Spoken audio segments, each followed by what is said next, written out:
Hi, good evening. കാണാൻ പറ്റുന്നുണ്ടല്ലോ അല്ലേ? Okay, എന്താണ് വിശേഷം?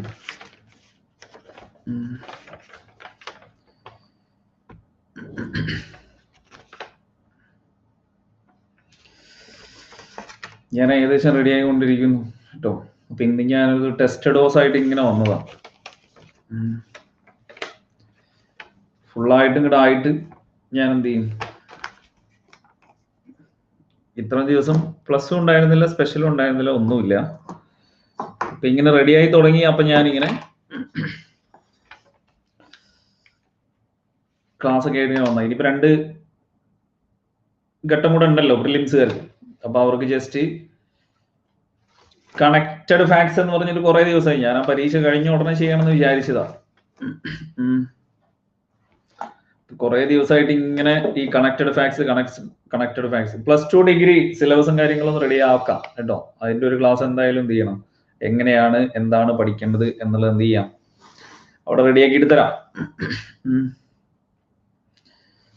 അപ്പൊ നമുക്ക് നോക്കാം. വലിയ ഇനിയിപ്പോ വേറെയുള്ള കാര്യങ്ങളൊന്നും പറയാതെ നേരിട്ട് എന്ത് ചെയ്യാം, നേരിട്ട് നമുക്ക് ക്ലാസ്സിലേക്ക് പോവാം കേട്ടോ. നേരിട്ട് നമുക്ക് ക്ലാസ്സിലേക്ക് പോവാം. അതായത് വേറൊന്നുമില്ല, നിങ്ങൾക്ക് ഏത് എക്സാമിനാണെങ്കിലും എന്ത് ചെയ്യും, ഉപകാരപ്പെടും കേട്ടോ. ഏത് എക്സാമിനാണെങ്കിലും ഉപകാരപ്പെടും. അപ്പോ എന്തായാലും ഇപ്പോ 2 കാര്യങ്ങൾ പ്രതീക്ഷിക്കണം. അതും കൂടെ പറഞ്ഞുതരാം. നിങ്ങൾ ഈ പറയുന്ന 2 പരീക്ഷ കഴിഞ്ഞു. ആ 2 പരീക്ഷയുടെ നേർ ബാക്കിയായിരിക്കണം എന്നുള്ളത് ഒരുറപ്പുമില്ല. നേരെ ഓപ്പോസിറ്റ് നമ്മൾ എന്ത് ചെയ്യേണ്ടി വരും, കാണേണ്ടി വരും കേട്ടോ. നേരെ ഓപ്പോസിറ്റ് നമ്മൾ കാണേണ്ടി വരും. പിന്നെ എന്തിനാന്ന് വെച്ച് കഴിഞ്ഞാൽ നമ്മൾ ഇതിന്റെ നേരെ ബാക്കി മാത്രം കണക്റ്റഡ് പഠിച്ച് അല്ല എന്ത് ചെയ്യുന്നത്, പോകുന്നത്. അല്ലാതെ ഫാക്ടുകൾ നമ്മൾ എന്ത് ചെയ്തിട്ടുണ്ട്, ആൾറെഡി ഒരുങ്ങിയിട്ടുണ്ട്. അപ്പൊ എന്തായാലും ഇതിന്റെ അതേ ബാക്കി എന്നുള്ളതല്ല, പക്ഷെ ഇതുമായി ബന്ധപ്പെട്ട ഒരു ടോപ്പിക് വന്നാൽ നമ്മൾ എന്ത് ചെയ്യരുത്, കിട്ടാതെ പോകരുത് എന്നുള്ളത്. അപ്പൊ നമുക്ക് 2 പ്രതീക്ഷയാണ്. ഒന്നുകിൽ നേരെ ഓപ്പോസിറ്റ് ആവാം, അല്ലെങ്കിൽ ഇതിന്റെ ബാക്കിയാവാം. 2 ആണെങ്കിലും നമ്മൾ റെഡിയാണ് കേട്ടോ. 2 ആണെങ്കിലും നമ്മൾ റെഡിയാണ് എന്നുള്ള ആ ഒരു ലെവലിൽ തന്നെ എന്ത് ചെയ്താൽ മതി, നമ്മൾ ഇരുന്നാൽ മതി. അപ്പൊ നമുക്ക് നോക്കാം. എന്തായാലും ഇതുമായി ബന്ധപ്പെട്ടതും അതിന്റെ നേരെ ബാക്കി ഉണ്ടാവും. ചിലത് ഞാൻ എന്ത് ചെയ്യും, അവിടെ ആവശ്യമില്ലാത്ത കാര്യങ്ങൾ സ്കിപ്പ് ചെയ്ത് അവിടെ വിടുകയും ചെയ്യും. അപ്പൊ നമുക്ക് നോക്കാം. 2020 സ്വാതി പുരസ്കാരം, ആ ഒരു ക്വസ്റ്റ്യൻ തന്നെ തെറ്റാണ്. 2020 കൊടുത്തത് എന്ന് ചോദിച്ചു കഴിഞ്ഞാൽ ഓക്കെ, 2017 ഏതാണ് എന്ത് ചെയ്തത് അവിടെ കൊടുത്തത്, അതാണ് ആര്, ഡോക്ടർ എൽ സുബ്രഹ്മണ്യൻ. ഈ ഒരു ക്വസ്റ്റ്യൻ ചെയ്ത് ഇനി നമ്മൾ പോളന്നിട്ട് വെറുതെ സമയം കളയേണ്ട ആവശ്യമില്ലല്ലോ. നിങ്ങൾ ആൾറെഡി ചെയ്തതല്ലേ അല്ലേ? ഇതിപ്പോ ഇനി അതിന്റെ ഒരു ആവശ്യമൊന്നും ഇല്ലല്ലോ. നിങ്ങൾക്ക് നേരെ എന്ത് ചെയ്താൽ മതി, നേരെ ഫാക്ട് പറഞ്ഞാൽ പോരെ. ഓക്കെ, അപ്പൊ ഇതെന്ന് പറയുന്നത് മിക്കവാറും ഡിലീറ്റ് ചെയ്യാൻ സാധ്യതയുള്ള ഒരു ചോദ്യമാണ് ഇത്. 2020 സ്വാതി പുരസ്കാരം, ഇത് 2017 ഏതാണ് എന്നുള്ളത് എന്ത് ചെയ്യുക, അവിടെ ഓർത്തിരിക്കുക. അവിടെ 18 എഴുതി വെച്ചോ, CK രാമചന്ദ്രൻ കേട്ടോ. അപ്പൊ ഈ പരീക്ഷയ്ക്ക് ചോദിക്കാൻ സാധ്യതയില്ലെങ്കിലും നിങ്ങൾക്ക് അവിടെ ആവശ്യമാണ് 2018 ഏതാണെങ്കിൽ CK രാമചന്ദ്രൻ എന്ന് എഴുതി വെക്കുക. 19 TM Krishna, 19 TM Krishna, 20 K ഓമനക്കുട്ടി കേട്ടോ. അപ്പൊ 2017 ഏതാണ് ആ കൊടുത്തത്, ഡോക്ടർ എൽ സുബ്രഹ്മണ്യം എന്നുള്ളത്. 18 CK Ramachandran, 19 TM Krishna, 20 K ഓമനക്കുട്ടി. ഇത്ര എഴുതി വെച്ചല്ലോ. അതെന്തായാലും എന്ത് ചെയ്യൂല, അത് ഈ പരീക്ഷയ്ക്ക് ചോദിക്കാനുള്ള സാധ്യത കുറവാണ്. കാരണം കഴിഞ്ഞ മാസമാണ് അത് കൊടുത്തത് കേട്ടോ. കഴിഞ്ഞ മാസമാണ് അത് എന്ത് ചെയ്തത്, കൊടുത്തത്. ബാക്കിയോടെ കൊടുത്തിരിക്കുന്ന ആളുകൾ എന്ന് പറയുന്നത് ദക്ഷിണമൂർത്തിയൊക്കെ 13 കിട്ടിയ ആള്, അംജദ് അലിഖാൻ 14 കിട്ടിയത്, മങ്ങാട് നടേശൻ എന്ന് പറയുന്നത് 16 കിട്ടിയ ആളുകളാണ് കേട്ടോ. അപ്പൊ അതൊന്നും നമുക്ക് ആവശ്യമില്ല. അപ്പൊ ഈ 3 ആളുകളെ നമുക്ക് ആവശ്യമേ ഇല്ല. കാരണം ഇത് 13, 14, 16 കൊടുത്ത ആളുകളാണ്. ഇത് 17 കൊടുത്ത ആളാണ്. ഓക്കെ, അത്രേ നമുക്ക് ആവശ്യമുള്ളൂ. അപ്പൊ ആ 3 പേരുകൾ 18 CK Ramachandran, 19 TM Krishna, 20 K ഓമനക്കുട്ടി. നെക്സ്റ്റ്, തിരക്കഥാകൃത്ത് സംവിധായകനുമായ സച്ചിയുടെ യഥാർത്ഥ നാമം നമുക്കറിയാം, KR സച്ചിദാനന്ദൻ. ഇനി ഇതിൽ തന്നെ ഒരു ചോദ്യം വരികയാണെങ്കിൽ സച്ചി മരണപ്പെട്ട ഡേറ്റ് വേണമെങ്കിൽ ജൂൺ 18 എന്നുള്ളത് വേണമെങ്കിൽ എന്ത് ചെയ്യാം, അവിടെ അതേ ചോദ്യത്തിൽ നിന്ന് ചോദിക്കുകയാണെങ്കിൽ ഇതൊരു ചോദ്യമായിട്ട് വരാം. അപ്പൊ അത് ജസ്റ്റ് എന്ത് ചെയ്യുക, അവിടെ ജൂൺ 18 എന്ന് മാത്രം എന്ത് ചെയ്യുക, ജസ്റ്റ് ഒരു ഡേറ്റ് ആയിട്ട് അവിടെ, അത്ര ഇമ്പോർട്ടന്റ് അല്ല. ഞാൻ പറയുന്നത് ഈ ക്വസ്റ്റ്യനിൽ നിന്ന് വീണ്ടും ഒരു ചോദ്യം ഇടുകയാണെങ്കിൽ എന്നാ പറഞ്ഞത്. ഇനിയോ, ഇദ്ദേഹത്തിന്റെ ആദ്യത്തെ ചിത്രം ഏതാ, KR സച്ചിദാനന്ദന്റെ ആദ്യത്തെ ചിത്രം KR സച്ചിദാനന്ദന്റെ ആദ്യത്തെ ചിത്രം, സച്ചിയുടെ ആദ്യത്തെ ചിത്രം എന്ന് ചോദിച്ചു കഴിഞ്ഞാൽ ചോക്ലേറ്റ് കേട്ടോ. ചോക്ലേറ്റ് എന്നുള്ളത് എന്ത് ചെയ്യുക, അവിടെ നിന്ന് ഓർത്തിരിക്കുക. അവസാനത്തെ ചിത്രം അയ്യപ്പനും കോശി കേട്ടോ, അതൊന്ന് എഴുതി വെക്കുക. ആദ്യത്തെ ചിത്രം ചോക്ലേറ്റ്, അവസാനത്തെ ചിത്രം അയ്യപ്പനും കോശിയും. ബാക്കിയുള്ള 3 പേര് നമുക്ക് ആവശ്യമില്ല, അത് വെറും എന്താണ്, നമ്മൾ ട്രാപ്പിലാക്കാൻ വേണ്ടിയിട്ട് മാത്രം കൊടുത്തിട്ടുള്ള ഓപ്ഷനാണ് കേട്ടോ. ഇനിയോ, കോട്ടയത്തെ KR Narayanan national institute for visual science and arts ഇത് ഏത് വർഷം? 2016 സ്ഥാപിച്ചത് കേട്ടോ. കോട്ടയത്താണ് KR Narayanan national institute for visual science and arts 2016 കേട്ടോ. 2016 സ്ഥാപിച്ചു. അതിന്റെ പുതിയ ചെയർമാനാണ് ആര്? അടൂർ ഗോപാലകൃഷ്ണൻ. അതിന്റെ ഡീനാണ്, നിലവിലെ ഡീനാണ് ആര്? സണ്ണി ജോസഫ് കേട്ടോ. അത് കറണ്ട് അഫയർ ആയി വരൂല. ഞാൻ പറയുന്നത് ഈ ചോദ്യം കറണ്ട് അഫയറിൽ തന്നെ ചോദിക്കണം എന്നൊന്നുമില്ല. കാരണം എന്താണെന്ന് വെച്ച് കഴിഞ്ഞാൽ KR Narayanan national institute for visual science and arts എവിടെ സ്ഥിതി ചെയ്യുന്നു? ഒരു ചോദ്യമാണ്. കോട്ടയം. ഇത് എന്ന് സ്ഥാപിച്ചു എന്ന് വേണമെങ്കിൽ എന്ത് ചെയ്യാം, അതൊരു ചോദ്യം ചോദിക്കാം. കറണ്ട് അഫയേഴ്സിൽ തന്നെ ഈ സ്ഥാപനം ചോദിക്കാൻ പറ്റുള്ളൂ എന്നൊന്നും ഇല്ല കേട്ടോ. അപ്പം നമ്മൾ അവിടെ എന്ത് ചെയ്യണം? നമ്മൾ പ്രതീക്ഷിക്കണം എന്നേ പറഞ്ഞോളൂ. അപ്പൊ 2017 ഡീൻ എന്ന് പറഞ്ഞു കഴിഞ്ഞാൽ അവിടെ നമ്മൾ ഹെഡ് ഓഫ് ദി ഡിപ്പാർട്ട്മെന്റ് എന്നൊക്കെ പറയില്ലേ. ചെയർമാൻ ആയിട്ട് അടൂർ ഗോപാലകൃഷ്ണൻ ആണെങ്കിലും അവിടെ അതിന്റെ ഡീൻ ആണെന്ന് പറയില്ല, ഒരു പൊസിഷൻ ആണത് കേട്ടോ. നമ്മൾ സാധാരണ പറയാറുണ്ട് ഡീൻ ആയിട്ട് പുള്ളിയാണ് പ്രവർത്തിക്കുന്നത്, പക്ഷെ ചെയർമാൻ എന്ന് പറയുന്നത് വേറെ ആളാണ് എന്നുള്ളത്. ആ 2 പൊസിഷനാണ് അവിടെ കാണിക്കുന്നത്. ഇനിയോ, കമൽ ചലച്ചിത്ര അക്കാദമി, കേരള ചലച്ചിത്ര അക്കാദമിയുടെ ചെയർമാൻ, കേരള ചലച്ചിത്ര അക്കാദമിയുടെ ചെയർമാൻ. ഷാജി എൻ കരുണോ, ചലച്ചിത്ര വികസന കോർപ്പറേഷൻ, ചലച്ചിത്ര വികസന കോർപ്പറേഷന്റെ ചെയർമാനാണ് ആര്? ഷാജി എൻ കരുൺ. കമലാണെങ്കിൽ കേരള ചലച്ചിത്ര അക്കാദമി. ഇത് പിന്നെ നിങ്ങൾ ഈ പേര് നന്നായിട്ട് ഓർത്തിരിക്കുന്നുണ്ടാവും. സലീം കുമാറിനെ വിളിച്ചില്ല, അവനെ വിളിച്ചില്ല, ഇവളെ വിളിച്ചില്ല, അവരെ 6 വട്ടം വിളിച്ചു എന്നൊക്കെ പറഞ്ഞിട്ട് ഇങ്ങനെ പത്രത്തിൽ നമ്മൾ ഇഷ്ടം പോലെ കണ്ടിട്ടുണ്ടായിരുന്നു. കമൽ അല്ലെ? അപ്പൊ കമൽ ചലച്ചിത്ര അക്കാദമി ചെയർമാൻ, ഷാജി എൻ കരുൺ ചലച്ചിത്ര വികസന corporation chairman. Sunny Joseph dean ആണ് എന്ന് പറഞ്ഞു. ഏത് സ്ഥാപനം? KR Narayanan national institute for visual science and ആർട്സിന്റെ നിലവിലുള്ള ഡീൻ ആണ് ആര്? സണ്ണി ജോസഫ്.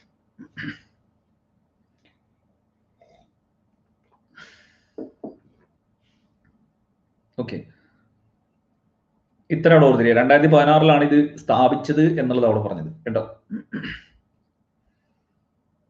ഓക്കെ, അപ്പൊ ഇതിലുള്ള കാര്യങ്ങൾ കിട്ടിയാലോ?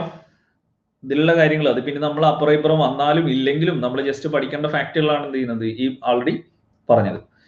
നെക്സ്റ്റ്, കേരളത്തിലെ ആദ്യത്തെ പൈതൃക ബീച്ച് ആയിട്ട് എന്ത് ചെയ്തു? അഴീക്കോട് മുനക്കൽ ഡോൾഫിൻ ബീച്ച് എന്ത് ചെയ്തത്? പ്രഖ്യാപിച്ചത്. അപ്പൊ അവിടെ ജസ്റ്റ് അവിടെ ഓർത്തിരിക്കേണ്ട ഒരു കാര്യം എന്ന് പറയുന്നത് gate way of Muziris, gate way of Muziris എന്നുള്ള ആ ഒരു പദ്ധതിയിൽ ഉൾപ്പെടുത്തിയിട്ടാണ് എന്ത് ചെയ്യുന്നത്, ഇത് ചെയ്യുന്നത് കേട്ടോ. ഈ അഴീക്കോട് മുനക്കൽ ഡോൾഫിൻ ബീച്ച് എന്ന് പറയുന്നത് എവിടെയാ?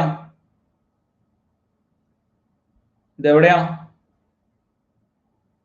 തൃശ്ശൂരാണ് കേട്ടോ, തൃശ്ശൂരാണ്. എന്നാ അടുത്ത ചോദ്യം അത് ചോദിച്ചാൽ തന്നെ മതിയല്ലോ, അത്രയും കൺഫ്യൂസിങ് ആക്കുന്നല്ലത്. അഴീക്കോട് എന്ന് പറഞ്ഞിട്ട് കൊല്ലം എന്നും കണ്ണൂർ എന്നും തൃശ്ശൂർ എന്നും നിരത്തി അങ്ങോട്ട് 4 ഓപ്ഷൻ കൊടുത്തിട്ട് കഴിഞ്ഞാൽ ആ ഭാഗത്തുള്ളവരൊക്കെ അങ്ങോട്ടേക്ക് കണ്ണൂരിലേക്ക് ചാടി കയറിക്കോളും, അങ്ങോട്ടേക്ക് തെക്കുള്ളവരൊക്കെ എന്ത് ചെയ്തോളും, അങ്ങോട്ടേക്കും ചാടി കയറിക്കോളും, തൃശ്ശൂരുള്ളവർ മാത്രം എന്ത് ചെയ്തോളും, ഇവര് ഇങ്ങോട്ടേക്കും കയറിക്കോളും കേട്ടോ. അപ്പൊ അഴീക്കോട് മുനക്കൽ ഡോൾഫിൻ ബീച്ച് എന്ന് പറയുന്നത് ഇത്, അതുകൊണ്ടാണ് ഞാൻ അവിടെ എന്ത് ചെയ്തത്, ആ പദ്ധതിയുടെ പേര് കറക്റ്റ് ആയിട്ട് അവിടെ എഴുതി വെക്കാൻ പറഞ്ഞത്, gate way of Muziris. Muziris എന്ന് കേട്ട് കഴിഞ്ഞാൽ പിന്നെ നിങ്ങൾ എന്തായാലും കിട്ടും അല്ലേ കേട്ടോ. ഗേറ്റ് വേ ഓഫ് മുസിരിസ് പദ്ധതി, മുസിരിസ് പൈതൃക പദ്ധതി, അത് രണ്ടോട് എഴുതി വെക്കുക കേട്ടോ. മുസിരിസ് പൈതൃക പദ്ധതി, ഗേറ്റ് വേ ഓഫ് മുസിരിസ്, ഈ പദ്ധതിയിൽ ഉൾപ്പെടുത്തിയിട്ടാണ് എന്ത് ചെയ്തത്, ഇതിനെ പൈതൃക ബീച്ചാക്കാനുള്ള പദ്ധതി എന്നുള്ളത്. ഇനി അതില് കേരളത്തിൽ ആദ്യമായിട്ട് പാരാസൈലിംഗ് വരുന്നത് എവിടെയാണ്? കോവളം ഹൗവ ബീച്ചിലാണ് കേട്ടോ. പാരാസൈലിംഗ് വരുന്നത് കോവളം ഹൗവ ബീച്ചിലാണ്. പാരാസൈലിംഗ് എന്ന് പറയുന്നത് താഴെ ആ ബോട്ടും മുകളിലും മറ്റേ ഇതൊക്കെ ആയിട്ട് നിങ്ങൾ കണ്ടിട്ടില്ലേ? ബലൂൺ കൊണ്ടൊക്കെ കെട്ടിയിട്ട് വലിയൊരു സംഭവം.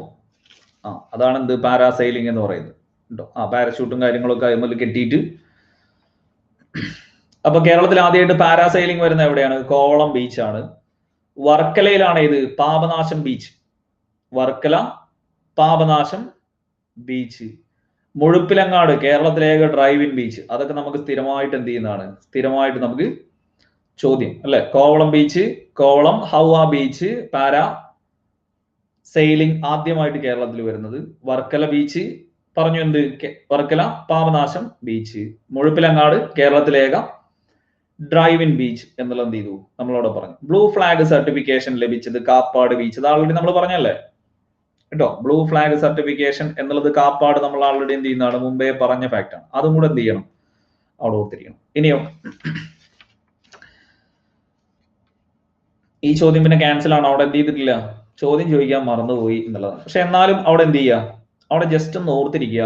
ജൂലൈ 13 കേട്ടോ. ജൂലൈ 13, 2020 ആ വിധി എന്ന് പറയുന്നത്, അതായത് രാജകുടുംബാംഗത്തിന് അധികാരം എന്ന് പറഞ്ഞിട്ട് കോടതി വിധി വന്നില്ലേ? ആ കോടതി വിധി വന്നത് എന്ത് ചെയ്യാം? ജൂലൈ 13, 2020 എന്നുള്ളത് എന്ത് ചെയ്യാം? അവിടെ ഓർത്തിരിക്കാം കേട്ടോ. അപ്പൊ അവിടെയും എന്ത് ചെയ്യും? കറക്റ്റ് നിങ്ങൾക്ക് അവിടെ മാച്ച് ചെയ്യാൻ പറ്റും. 13ഉം 7ഉം എത്രയാ? 13ഉം 7ഉം എത്രയാ? 20 എന്നുള്ള ആ ഒരു മാച്ചിങ് നിങ്ങൾക്ക് അവിടെ കറക്റ്റ് കാണാൻ പറ്റും കേട്ടോ. പ്രഖ്യാപിച്ച ജഡ്ജൊന്നും അല്ല കേട്ടോ. പ്രഖ്യാപിച്ച ജഡ്ജൊന്നും അല്ല. അത് ലളിതും മറ്റേ ഇന്ദു മൽഹോത്രയൊക്കെ കൂടിയിട്ടാണ് ഇത് പ്രഖ്യാപിക്കുന്നത്. പക്ഷെ നിങ്ങൾക്ക് അതിലൊരു ടേം ഓർത്തിരിക്കാനുള്ളത്, ഇത് നിങ്ങൾ നോക്കണ്ട. ഇത് VP മേനോന്റെ കാലത്തുള്ള 49 നാട്ടുരാജ്യ സംയോജനവുമായി അവിടെ എഴുതി ചേർത്ത മറ്റേ എഗ്രിമെന്റും കാര്യങ്ങളൊക്കെ അതിനെക്കുറിച്ച് പരാമർശം ഉണ്ടായതൊക്കെയാണ് എന്ത് ചെയ്യുന്നത്? അവിടെ ചോദിക്കുന്നത്. അത് അവിടെ എന്ത് ചെയ്തിട്ടില്ല? ക്വസ്റ്റ്യൻ എന്താന്ന് തന്നെ അവിടെ പറഞ്ഞിട്ടില്ല. പിന്നെ നിങ്ങൾ അതിലേക്ക് എന്ത് ചെയ്യണ്ട? പോകേണ്ട കാര്യമില്ല കേട്ടോ. അവിടെ എഴുതി വെക്കുക ഒന്ന്, ഷബൈത്ത് എന്ന് പറഞ്ഞു കഴിഞ്ഞാൽ ഒന്ന് എഴുതി വെക്കുക കേട്ടോ. ഷബൈത്ത് എന്ന് പറഞ്ഞാൽ, ഷബൈത്ത് എന്നുള്ള ആ ഒരു ടേം എന്ത് ചെയ്യുക? അവിടെ ഒന്ന് എഴുതി വെക്കുക. ഷബൈത്തിനാണ് അധികാരം എന്ന് എന്ത് ചെയ്യുന്നുണ്ട്? അവിടെ ക്ഷേത്രസ്ഥാനീയ അവകാശം എന്ന് പറയുന്നുണ്ട്. ഈ ഷബൈത്ത് എന്ന് പറഞ്ഞാൽ ആരാണ് എന്നുള്ളതാണ്. ചുമതലയുള്ള വ്യക്തി കേട്ടോ. അപ്പൊ അവിടെ യൂസ് ചെയ്തിട്ടുള്ള ഒരു ടേം ആണ് ഏത്? ഷബൈത്ത് എന്ന് പറയുന്ന ടേം. ആ ഷബൈത്ത് എന്ന് പറയുന്ന ടേം എന്താണ്? ചുമതലയുള്ള വ്യക്തി എന്നാണ് കേട്ടോ. ഈ ടേം ഒന്ന് എഴുതി വെക്കുക. ഇതാണ് അവിടെ യൂസ് ചെയ്തിട്ടുള്ളത്. ഷബൈത്തിനാണ് ക്ഷേത്ര സ്ഥാനീയ അവകാശം. അപ്പൊ ആ അവകാശികൾ നിലനിൽക്കുന്ന കാലത്തോളം എന്ത് ചെയ്യും? ഈ അവകാശം അവർക്ക് ഉണ്ടാവും. അല്ലാതെ തിരുവിതാംകൂർ ഭരണാധികാരിക്കല്ല എന്നാണ് എന്ത് ചെയ്യുന്നത്? അവിടെ പറയുന്നത്. അപ്പൊ ആ വിധിയിൽ ഉപയോഗിച്ചിട്ടുള്ള ഒരു ടേം ഉണ്ട്, ഷബൈത്ത്. ഷബൈത്ത് എന്ന് പറഞ്ഞാൽ ചുമതലയുള്ള വ്യക്തി എന്ന് മാത്രം എന്ത് ചെയ്യുക? അവിടെ ഓർത്തിരിക്കുക. 2020 ജൂലൈ 13 എന്ത് ചെയ്തത്? ഈ വിധി ആർക്ക് അനുകൂലമായിട്ട് വന്നത്? രാജകുടുംബാംഗങ്ങൾക്ക് കേട്ടോ. ഇനി 2020 ന്യൂയോർക്ക് ഇന്ത്യൻ ഫിലിം ഫെസ്റ്റിവൽ. അത് ആൾറെഡി ഏകദേശം അതിന്റെ കാര്യങ്ങളൊക്കെ എല്ലാം എന്ത് ചെയ്തു? ആൾറെഡി ചോദിച്ചു കഴിഞ്ഞു. അവിടെ എഴുതി വെക്കുക, മൂത്തോൻ മികച്ച ചിത്രം. മൂത്തോനാണ് ഇത് മികച്ച ചിത്രം. അതിന്റെ സംവിധായികയാണ് ആര്? ഗീതു മോഹൻദാസ് ഉണ്ടോ. അതിന്റെ സംവിധായിക എന്നുള്ളത് ഗീതു മോഹൻദാസ് എന്നുള്ളത് എന്ത് ചെയ്യാം? അവിടെ ഓർത്തിരിക്കാം. മികച്ച സംവിധായകനാണ് ആര്? അജൽ മിശ്ര. മികച്ച സംവിധായകനാണ് അജൽ മിശ്ര. മികച്ച നടനാണ് ആര്? നിവിൻ പോളി കേട്ടോ. മികച്ച നടനാണ് നിവിൻ പോളി. നടിയാണ് ആര്? ഗാർഗി അനാഥൻ കേട്ടോ. നടിയാണ് ഗാർഗി അനാഥൻ. 4 കാര്യങ്ങളാ പറഞ്ഞത്. അജൽ മിശ്ര മികച്ച സംവിധായകൻ, ഗീതു മോഹൻദാസ് മികച്ച ചിത്രമായി തെരഞ്ഞെടുക്കപ്പെട്ട മൂത്തോന്റെ സംവിധായികയാണ്. മികച്ച നടൻ ആരാണ്? നിവിൻ പോളിയാണ്. മികച്ച നടി ഗാർഗി അനാഥൻ. ഈ 4 കാര്യങ്ങളാണ് പറഞ്ഞത്. അങ്ങോട്ടും ഇങ്ങോട്ടും പരസ്പരം മാറണ്ട. ആ പുരസ്കാരത്തിൽ അജൽ മിശ്ര മികച്ച സംവിധായകൻ, മികച്ച ചിത്രമാണ് മൂത്തോൻ, അതിന്റെ സംവിധായികയാണ് ആര്? ഗീതു മോഹൻദാസ്. നടിയാണ് ആര്? ഗാർഗി അനാഥ. പിന്നെ പറഞ്ഞാണ് ഇത് നിവിൻ പോളി മികച്ച നടനാണ് എന്നുള്ളത്. അത് ഞാൻ നിങ്ങൾക്ക് കറക്റ്റ് 4 ഇമേജ് അവിടെ ഇട്ടുന്നല്ലേ അല്ലേ? ആ ഇമേജ് നോക്കിയാൽ മതി. അജൽ മിശ്രയുടെ സിനിമ ഗാമക് ഗർ എന്നൊക്കെ പറഞ്ഞിട്ട് അതൊന്നും അത്ര ഇമ്പോർട്ടന്റ് അല്ല കേട്ടോ. അജൽ മിശ്ര ഗാമക് ഗർ എന്നൊക്കെ പറഞ്ഞിട്ട് എന്ത് ചെയ്താണ്? ആൾറെഡി നിങ്ങൾക്ക് 4 ഫോട്ടോ കൂട്ടിയിട്ട് തന്നതല്ലേ കേട്ടോ. ഗാമക് ഗർ എന്ന് പറയുന്ന ചിത്രത്തിനാണ് മികച്ച സംവിധായകനുള്ള ആ ഒരു പുരസ്കാരം ലഭിച്ചത്. അവിടെ അത്രയും മതി കേട്ടോ. അവിടെ അത്രയും മതി. നെക്സ്റ്റ്, ദേശീയ യുവജന ദിനാഘോഷത്തിന്റെ 2020 നാഷണൽ യൂത്ത് ഫെസ്റ്റിവൽ സംഘടിപ്പിച്ചത് എവിടെയാ? ലക്നൌവിലാണ് എന്ത് ചെയ്തത്? യൂത്ത് ഫെസ്റ്റിവൽ സംഘടിപ്പിച്ചത്. 2020 മികച്ച പ്രാദേശിക വിമാനത്താവളത്തിനാണ് അവാർഡ് ഇന്ത്യയിൽ ലഭിച്ചത്. ഏതിനാണ്? ബാംഗ്ലൂർ കെമ്പഗൌഡ വിമാനത്താവളത്തിനാണ് കേട്ടോ. 2020 മികച്ച പ്രാദേശിക വിമാനത്താവളത്തിന് ഉള്ള അവാർഡ് ലഭിച്ചത് ഏതിനാണ്? ബാംഗ്ലൂർ കെമ്പഗൌഡ എന്നുള്ളത്. അത് നമ്മൾ കറണ്ട് അഫയേഴ്സിൽ എന്ത് ചെയ്തിട്ടുണ്ട്? ആൾറെഡി പറഞ്ഞതാണ്. അവിടെ ഒന്നുകൂടെ എഴുതി വെക്കുക. ഇന്ത്യൻ ഇൻസ്റ്റിറ്റ്യൂട്ട് ഓഫ് ആസ്ട്രോഫിസിക്സ് എവിടെ സ്ഥിതി ചെയ്യുന്നു? ഇന്ത്യൻ ഇൻസ്റ്റിറ്റ്യൂട്ട് ഓഫ് ആസ്ട്രോഫിസിക്സ് എവിടെ സ്ഥിതി ചെയ്യുന്നു? Bangalore. Indian institute of astrophysics Bangalore സ്ഥിതി ചെയ്യുന്നു. പിന്നെയോ inland waterways authority of India ആസ്ഥാനം? ഇൻലാൻഡ് വാട്ടർവേസ് അതോറിറ്റി ഓഫ് ഇന്ത്യയുടെ ആസ്ഥാനം Noida. National remote sensing centre? National remote sensing centre Hyderabad. Indian institute of ലക്നൌവിൽ ഒരെണ്ണം ഉണ്ടല്ലോ, sugar cane. Indian institute of sugar cane research കേട്ടോ. കരിമ്പ് ഗവേഷണ കേന്ദ്രം ലക്നൌവിൽ. ഈ 4 ഈ 4 ഇൻസ്റ്റിറ്റ്യൂട്ടുകൾ എന്ത് ചെയ്യേണ്ടതാണ്? കോമൺ ആയിട്ട് നമ്മൾ പഠിക്കേണ്ടതാണ് കേട്ടോ. Astrophysics, national remote sensing, inland waterways authority, ഇവിടെ Indian institute of sugar cane, കരിമ്പ് ഗവേഷണം എന്നുള്ളത് കേട്ടോ. അപ്പൊ 4 അവിടെ ഓർത്തിരിക്കാലോ.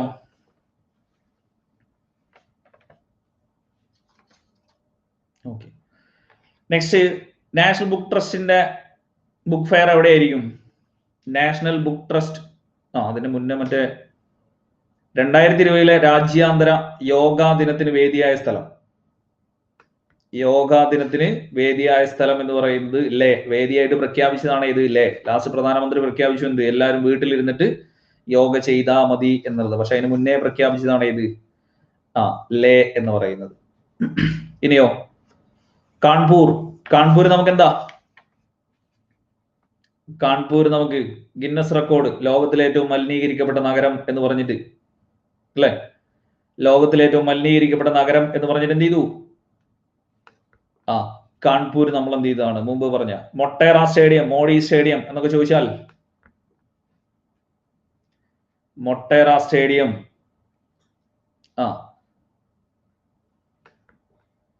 അഹമ്മദാബാദ്, നമസ്തേ ട്രംപ് എന്നൊക്കെ പറഞ്ഞിട്ട് നമ്മൾ മുമ്പ് പറഞ്ഞില്ലായിരുന്നോ? മോഡിയും ചോദിക്കൂല. മോഡി ഇപ്പൊ പ്രഖ്യാപിച്ചല്ലേ ഉള്ളൂ. ക്വസ്റ്റ്യൻ പേപ്പറൊക്കെ നേരത്തെ അടിച്ചു വെച്ചല്ലേ.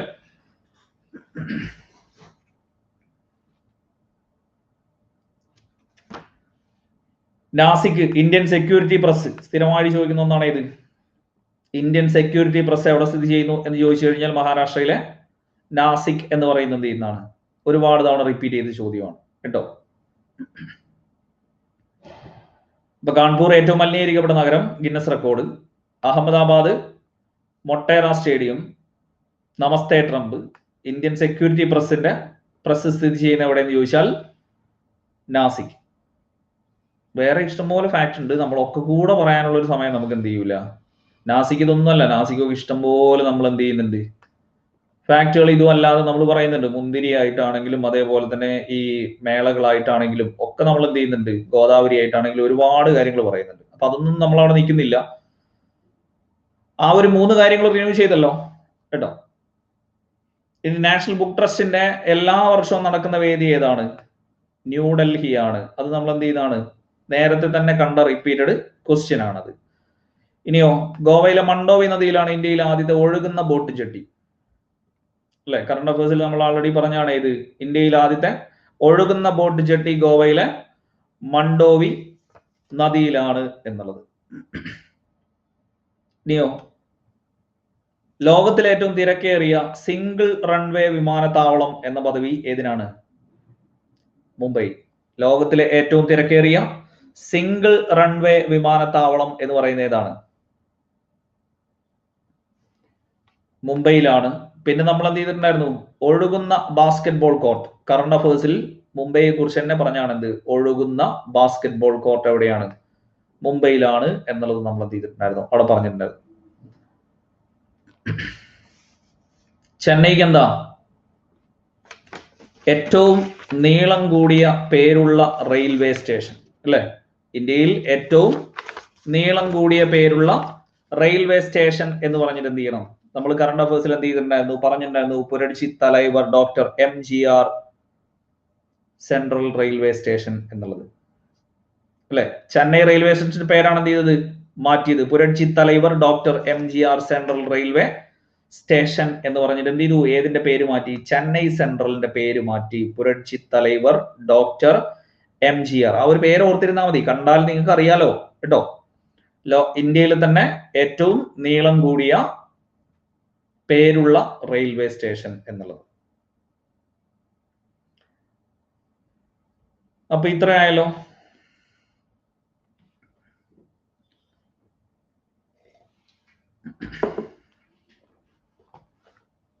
ഓക്കെ, നെക്സ്റ്റ് മുംബൈ ഫാക്ട് നമ്മൾ പറഞ്ഞത്, ഒന്ന് ഒഴുകുന്ന ബാസ്കറ്റ്ബോൾ കോർട്ട്, ലോകത്തിലെ ഏറ്റവും തിരക്കേറിയ സിംഗിൾ റൺവേ വിമാനത്താവളം കേട്ടോ. സിംഗിൾ റൺവേ വിമാനത്താവളം. ഇന്ത്യയിലെ ഏറ്റവും തിരക്കേറിയ വിമാനത്താവളം ഏതാ? ഇന്ത്യയിലെ ഏറ്റവും തിരക്കേറിയ വിമാനത്താവളം ഏതാ? അത് ന്യൂഡൽഹി കേട്ടോ.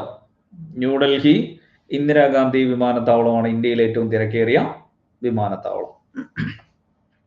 അത് കഴിഞ്ഞ വർഷവും ഇത് തന്നെയാണ് എന്ത് ചെയ്തത്, ഇന്ത്യയിലെ ഏറ്റവും തിരക്കേറിയ വിമാനത്താവളം എന്ന് പറഞ്ഞിട്ട് തെരഞ്ഞെടുക്കപ്പെട്ടത് കേട്ടോ. നമ്മൾ ഈ പറഞ്ഞ പ്രാദേശിക എയർപോർട്ടുകളിൽ ഒന്നാമത്തേത് എന്ന് പറഞ്ഞിട്ട് ബാംഗ്ലൂരൊക്കെ തെരഞ്ഞെടുക്കപ്പെട്ടില്ലേ, അതിൽ തന്നെ ഏറ്റവും തിരക്കേറിയത് എന്ന് പറഞ്ഞിട്ട് ന്യൂഡൽഹിയാണ് എന്ത് ചെയ്തത്, തെരഞ്ഞെടുക്കപ്പെട്ടത്.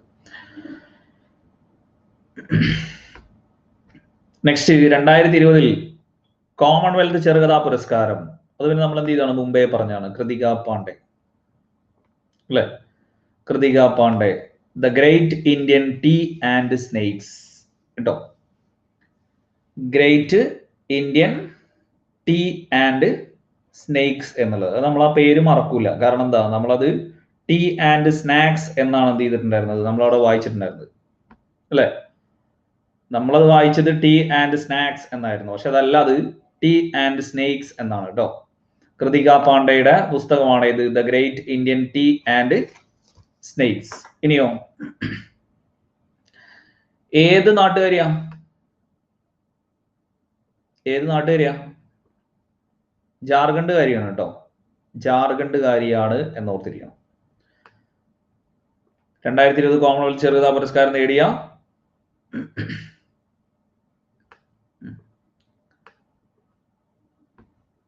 ജാർഖണ്ഡുകാരി എന്നുള്ള ലെവലിൽ എന്ത് ചെയ്യണം, അവിടെ ഓർത്തിരിക്കണം. ഇനി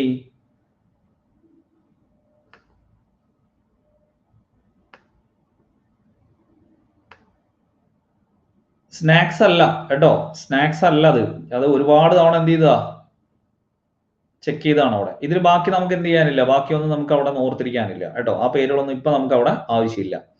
ഇന്ത്യയേക്കാൾ വലുപ്പമുള്ള രാജ്യം എന്നുള്ള എന്ത് ചെയ്തിട്ടുണ്ട്? പലവട്ടം നമ്മൾ പറഞ്ഞാണ്, ജനസംഖ്യയൊക്കെ പറഞ്ഞ സമയത്ത് വലിപ്പത്തിലും ജനസംഖ്യയിലും 5ാമതുള്ള രാജ്യം എന്ന് പറഞ്ഞിട്ട് എന്ത് ചെയ്തിട്ടുണ്ട്? നമ്മൾ അവിടെ ഓർത്തിരുന്നിട്ടുണ്ട് അല്ലെ? അപ്പൊ ഇന്ത്യക്ക് മുന്നിൽ എന്നുള്ളത് എന്ത് ചെയ്താൽ മതി? ജസ്റ്റ് നിങ്ങളവിടെ ഓർത്തിരുന്നാൽ മതി. ഇന്ത്യക്ക് മുന്നിലുള്ള രാജ്യങ്ങൾ ജസ്റ്റ് നിങ്ങൾ ഇങ്ങനെ നോക്കിക്കഴിഞ്ഞാൽ നിങ്ങൾക്ക് എന്ത് ചെയ്യാൻ പറ്റും? അവിടെ കാണാൻ പറ്റും കറക്റ്റ്. അതായത് നമുക്കറിയാവുന്ന ഒരു പേര് തന്നെയാണ്, നമുക്കറിയുന്ന പേരാണെന്ത്? അമിതാഭ് ബച്ചൻ. നിങ്ങൾക്ക് ആൾറെഡി അറിയുന്നതാണ് ഏത്? അമിതാഭ് ബച്ചൻ എന്നുള്ള പേര് അല്ലെ? അപ്പൊ അതിൽ തന്നെ ഉണ്ട് എന്ത്? Australia, Brazil, America, China. Last നമ്മൾ കേട്ട വാർത്തയായിരുന്നു അമിതാഭ് ബച്ചന് കൊറോണയാണ് എന്നുള്ളത്. കാനഡ, റഷ്യ കേട്ടോ. അപ്പൊ ആ ലെവലിൽ ഇന്ത്യക്ക് മുന്നിലുള്ള ബാക്കി രാജ്യങ്ങൾ വേണമെങ്കിൽ എന്ത് ചെയ്യാം?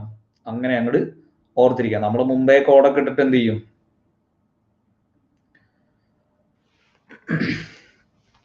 അവിടെ നോർമലി നമ്മൾ പല കോഡൊക്കെ ഇട്ടിട്ട് പഠിക്കും. പക്ഷെ ഇപ്പോ ഈ അടുത്ത് നമ്മൾ കേട്ടൊരു വാർത്തയായിരുന്നു അമിതാഭ് ബച്ചന് കൊറോണ എന്നുള്ളത് കേട്ടോ. അപ്പൊ അത് അങ്ങനെയും എന്ത് ചെയ്യാം? അത് വായിക്കാം. ഇന്ത്യക്ക് മുന്നിൽ എന്നുള്ള ലെവലിൽ എന്ത് ചെയ്യാം? അവിടെയും വായിക്കാം.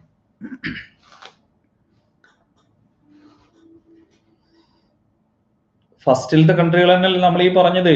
അവിടുന്ന് ഇങ്ങോട്ടേക്ക് വായിക്കുകയാണെങ്കിൽ Russia, Canada, China, America, Brazil, Australia,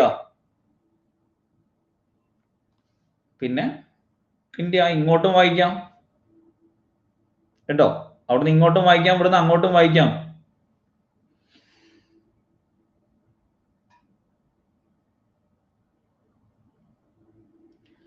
ഇതിൽ വലിയ ചോദ്യങ്ങളൊന്നുമില്ല. അവിടെ എന്ത് മാത്രമേ ഉള്ളൂ? ആ ഒരു ഫാക്ട് വെച്ചിട്ടാണ്, ജനസംഖ്യ വെച്ചിട്ടുള്ള ഒരു ഫാക്ട് വെച്ചിട്ടാണ് എന്ത് ചെയ്യുന്നത്? ആ ഒരു ചോദ്യം ചോദിക്കുന്നത്. ആ വിടുക കേട്ടോ. അത്രയും മതി അവിടെ. ഇനി ഇന്ത്യയുടെ അക്ഷാംശ വ്യാപ്തി, രേഖാംശ വ്യാപ്തി, ഇത് രണ്ടും എന്തായാലും നിർബന്ധമായിട്ട് എന്ത് ചെയ്യണം? അവിടെ ഓർത്തിരിക്കണം. അത് ഞാൻ നിങ്ങൾക്ക് മുമ്പേ എന്ത് ചെയ്തിട്ടുണ്ട്? മുമ്പേ നിങ്ങൾക്ക് പറഞ്ഞു തന്നിട്ടുണ്ട്. ഒറ്റ കാര്യം ഓർത്താൽ മതി. നിങ്ങൾക്ക് അറിയുന്ന ഒരു ഫാക്റ്റിൽ നിന്ന് പിടിക്കുക.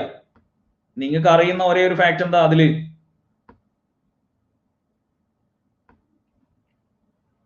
നിങ്ങൾക്ക് അറിയുന്നത് പറയുന്നത് ഇന്ത്യയിലൂടെ കടന്നു പോകുന്ന ഒരേ ഒരു അക്ഷാംശ രേഖ 23.5 ഡിഗ്രി എന്നുള്ളത് നിങ്ങൾക്ക് അറിയാലോ അല്ലെ? നിങ്ങൾ ആകെ പഠിക്കുന്നത് ഇതല്ലേ? 23.5 എന്നുള്ളതല്ലേ നിങ്ങൾക്ക് ആകെ അറിയുന്ന ഒരു ഫാക്ട് എന്ന് പറയുന്നത്. എപ്പോഴും എന്ത് ചെയ്യുക? ഇന്ത്യയുടെ വീതി നീളം ഒരു 30ന്റെ കണക്കാണെന്ന് ഓർത്തിരിക്കുക. അപ്പൊ ഇവിടുന്ന് അങ്ങോട്ടൊരു 15 പിടിക്കുക. അപ്പൊ എത്ര കിട്ടും? 23 കൂടെ എന്ത് ചെയ്താൽ മതി? 15 കൂട്ടിയാൽ മതി. അപ്പൊ ആ ലെവലിൽ നിങ്ങൾക്ക് അവിടെ കിട്ടും. അതേപോലെ ഇങ്ങോട്ടൊരു 15 പിടിച്ചാൽ മതി. 15 ഇങ്ങോട്ടേക്ക് കുറയ്ക്കുക. അപ്പൊ നമുക്ക് ഏകദേശം ഒരു ധാരണ കിട്ടും. ഇവിടെ 8ഉം ഇവിടെ ഇങ്ങോട്ടേക്ക് കൂട്ടുമ്പോൾ ഒരു 38ഉം ഏകദേശം റൗണ്ട് ചെയ്ത് കിട്ടണം എന്നുള്ളത്. അതാണ് നമ്മൾ പിന്നെ നോർമലി പറയുന്നത് 8 ഡിഗ്രി 4നും 37 ഡിഗ്രി 6നും എന്നുള്ളത്. ഞാൻ പറഞ്ഞിട്ടുണ്ട് ഇന്ത്യയുടെ താഴെ നിന്ന് ഇങ്ങനെ പോയി തുടങ്ങുകയാണെങ്കിൽ 8ന്റെ പണി കിട്ടി മുകളിലേക്ക് എത്തുമ്പോഴത്തേക്ക് എന്ത് ചെയ്യും? അത് പീഡനമായിട്ട് മാറും എന്നുള്ളത് അല്ലെ? ഇവിടെ 6ആണ് കേട്ടോ. 37 ഡിഗ്രി 6 എന്നുള്ളത്. അപ്പൊ നിങ്ങൾക്ക് ഒരു ഐഡിയ ഉണ്ടായാൽ മതി, വീതി ആണെങ്കിലും നീളമാണെങ്കിലും 30ന്റെ കണക്കാണ് എന്നുള്ളത്. ഇനി അത് ഇങ്ങോട്ടേക്കാണെങ്കിലും നോക്ക് നിങ്ങൾ. രേഖാംശ രേഖ, ഇന്ത്യയുടെ അടിസ്ഥാന സമയരേഖ എന്ന് പറയുന്നത് 82.5 അല്ലെ? ഇന്ത്യയുടെ അടിസ്ഥാന സമയരേഖ എന്ന് പറയുന്നത് 82.5 ഡിഗ്രി അല്ലേ? ഇതിന്റെ ഇങ്ങോട്ടേക്കും ഒരു 15 കൂട്ടുക, അങ്ങോട്ടേക്കും ഒരു 15 കൂട്ടുക. 82 കൂടെ 15 കൂട്ടി കഴിഞ്ഞാൽ 97. അതന്നെയല്ലേ നിങ്ങൾ പഠിക്കുന്നത്? 97 ഡിഗ്രി 2.5 അല്ലെ? ഇനി ഇങ്ങോട്ടേക്ക് നിങ്ങൾ എന്ത് ചെയ്യുക? ഒരു 15 ഇവിടുന്ന് ഇങ്ങോട്ടേക്ക് കുറയ്ക്കുക. അപ്പൊ എത്ര കിട്ടും? 15 കുറയ്ക്കുമ്പോ ഏകദേശം 67.5 എന്ന് കിട്ടും. അതന്നെയല്ലേ നിങ്ങൾ പഠിക്കുന്ന 68 ഡിഗ്രി 7നും എന്ന് പഠിക്കുന്നത്? അതന്നെയല്ലേ? ആ ലെവലിൽ കണ്ടാൽ മതി. നമുക്ക് അറിയുന്ന ഫാക്റ്റിനെ വെച്ചിട്ട് അങ്ങോട്ടും 15 പിടിക്കുക, ഇങ്ങോട്ടും 15 പിടിക്കുക കേട്ടോ. ഇനി ഇതിൽ മനസ്സിലാക്കേണ്ട ഒരു കാര്യം എന്താന്ന് വെച്ച് കഴിഞ്ഞാൽ, നമ്മള് അക്ഷാംശം ചോദിക്കുമ്പോൾ നമ്മൾ ഉത്തരാർദ്ധ ഗോളത്തിലാണ്. അപ്പൊ അവിടെ എപ്പോഴും ലെറ്റർ എന്തായിരിക്കും? N ആയിരിക്കും. ഇനിയോ സമയരേഖ, രേഖാംശ രേഖ ചോദിക്കുമ്പോൾ നമ്മൾ ഗ്രീനിച്ച് രേഖയുടെ വലത്ത് വശത്താണ്, കിഴക്ക് വശത്താണ്. അപ്പൊ അതിന് എന്തായിരിക്കും ലെറ്റർ? E. ഈ ഒരു ബേസ് എന്തായാലും അറിഞ്ഞിരിക്കണം. അല്ലാത്തവൻ ചാടി കയറി 8 ഡിഗ്രി 4 37 ഡിഗ്രി 6 ഈസ്റ്റ് എന്ന് കാണുമ്പോഴത്തേക്ക് ചിലപ്പോൾ ചാടി കയറി കറുപ്പിക്കും. മനസ്സിലായോ? ഇത് ട്രാപ്പാണ് ഈ കൊടുത്തിരിക്കുന്നത്. കാരണം അക്ഷാംശം ചോദിക്കുമ്പോൾ നോർത്തും സൗത്തും മാത്രമേ ഉണ്ടാവുള്ളൂ. അതിന്റെ ഇടയിൽ കൂടെ ഈ കയറ്റി കഴിഞ്ഞാൽ നമ്മൾ എന്ത് ചെയ്യും? നമ്മൾ മാറിപ്പോകും. അപ്പൊ അത് പ്രത്യേകിച്ച് ശ്രദ്ധിച്ചോണം. അക്ഷാംശം ചോദിക്കുമ്പോൾ ഒന്നുകിൽ നോർത്ത്, നമ്മുടെ കാര്യമാണെങ്കിൽ നോർത്ത് മാത്രമേ ഉള്ളൂ. നമ്മുടെ എന്നുള്ളതാണ് ആ എന്ന് ഓർത്താൽ മതി കേട്ടോ. അക്ഷാംശം ചോദിക്കുമ്പോൾ നമ്മുടെ എന്നുള്ളതിനാണ് എന്ന് എന്നുള്ളത് ചെയ്യുക, അങ്ങനെ തന്നെ ഓർത്തിരുന്നാൽ മതി. ഇനിയോ രേഖാംശ രേഖയാണ് ചോദിക്കുന്നതെന്നുണ്ടെങ്കിലും അപ്പോഴും എന്ത് ചെയ്യുക? അപ്പോഴും ഈ എന്നുള്ളത് എന്റെ കാര്യം എന്നുള്ള ലെവലിൽ അങ്ങനെ ഓർത്തിരിക്കുക കേട്ടോ. ഇത് രണ്ടും അങ്ങനെ തന്നെ ഓർത്തിരിക്കുക. ഇത് നമ്മുടെ ഇതാവുമ്പോ എന്റെ കാര്യം എന്നുള്ള ലെവലിൽ എന്ത് ചെയ്യുക? ഈ ഇന്ത്യ എന്ന് ഇനി അങ്ങനെ വായിച്ചാലും കുഴപ്പമില്ല കേട്ടോ. നമുക്ക് എങ്ങനെയെങ്കിലുമൊക്കെ മാർക്ക് കിട്ടിയാൽ മതിയല്ലോ അവിടെ. അപ്പൊ അവിടെ എന്ത് ചെയ്യുക? അക്ഷാംശ രേഖാംശ എന്നുള്ളത് എന്ത് ചെയ്യുക? അത് രണ്ടും അവിടെ ഓർത്തിരിക്കുക. അതിൽ ഇനി അടുത്ത ചോദ്യമാണ് എന്ത്? ഇന്ത്യയിലൂടെ കടന്നു പോകുന്ന ഒരേ ഒരു അക്ഷാംശ രേഖ 23.5 ഡിഗ്രി നോർത്ത് എന്നുള്ളത്. അതാണ് ഇനി അടുത്ത ചോദ്യം എന്ന് പറയുന്നത് കേട്ടോ. ഇന്ത്യയിലൂടെ കടന്നു പോകുന്ന ഇന്ത്യയുടെ അടിസ്ഥാന സമയരേഖ എന്ന് ചോദിച്ചാൽ അവിടെ എന്താണ്? ഇന്ത്യയുടെ അടിസ്ഥാന സമയരേഖ എന്ന് ചോദിച്ചു കഴിഞ്ഞാൽ 82.5 ഡിഗ്രി ഈസ്റ്റ് എന്നുള്ളതാണ് അടുത്ത ചോദ്യം. ഇവിടെ കുറെ ആളുകൾ ഇതിലേക്കും പോകാൻ സാധ്യത കൂടുതലാണ്. കാരണം എന്താ വെച്ച് കഴിഞ്ഞാൽ ഈ 8 ഡിഗ്രി 4-നും 37 ഡിഗ്രി 6-നും എന്നുള്ളതിന്റെ കൂടെ വെറുതെ ഒരു 1 ആഡ് ചെയ്ത് കൊടുത്തതാ. ഈ 4ന്റെ കൂടെ ഒരു 1 ഇട്ട് കൊടുത്തു. 37 ഡിഗ്രി 6 എന്നതിന് പകരം ഒരു 1 കൂട്ടിക്കൊടുത്ത് 37 ഡിഗ്രി 7 എന്നാക്കി. അപ്പൊ എന്ത് ചെയ്തോളും? ധൃതിയുള്ളവർ ഇവിടെ കയറിക്കോളും. ധൃതിയുള്ളവർ ഒന്നെങ്കിൽ ഇവിടെ കയറും, പിന്നെയോ സമയം കുറെ നോക്കിയിട്ട് കറുപ്പിക്കുന്നവരാണെങ്കിൽ ഇവിടെയും കയറിക്കോളും കേട്ടോ. നമ്മളിങ്ങനെ ഇല്ലേ ആലോചിച്ച് ഇതാണോ ബി ആണോ ഡി ആണോ? അപ്പൊ ഇങ്ങനെ കൂടുതൽ ആലോചിക്കും തോറും നമ്മൾ ഡിയിലേക്ക് ഇങ്ങനെ പോയിക്കൊണ്ടിരിക്കും. ഓക്കെ, നെക്സ്റ്റ്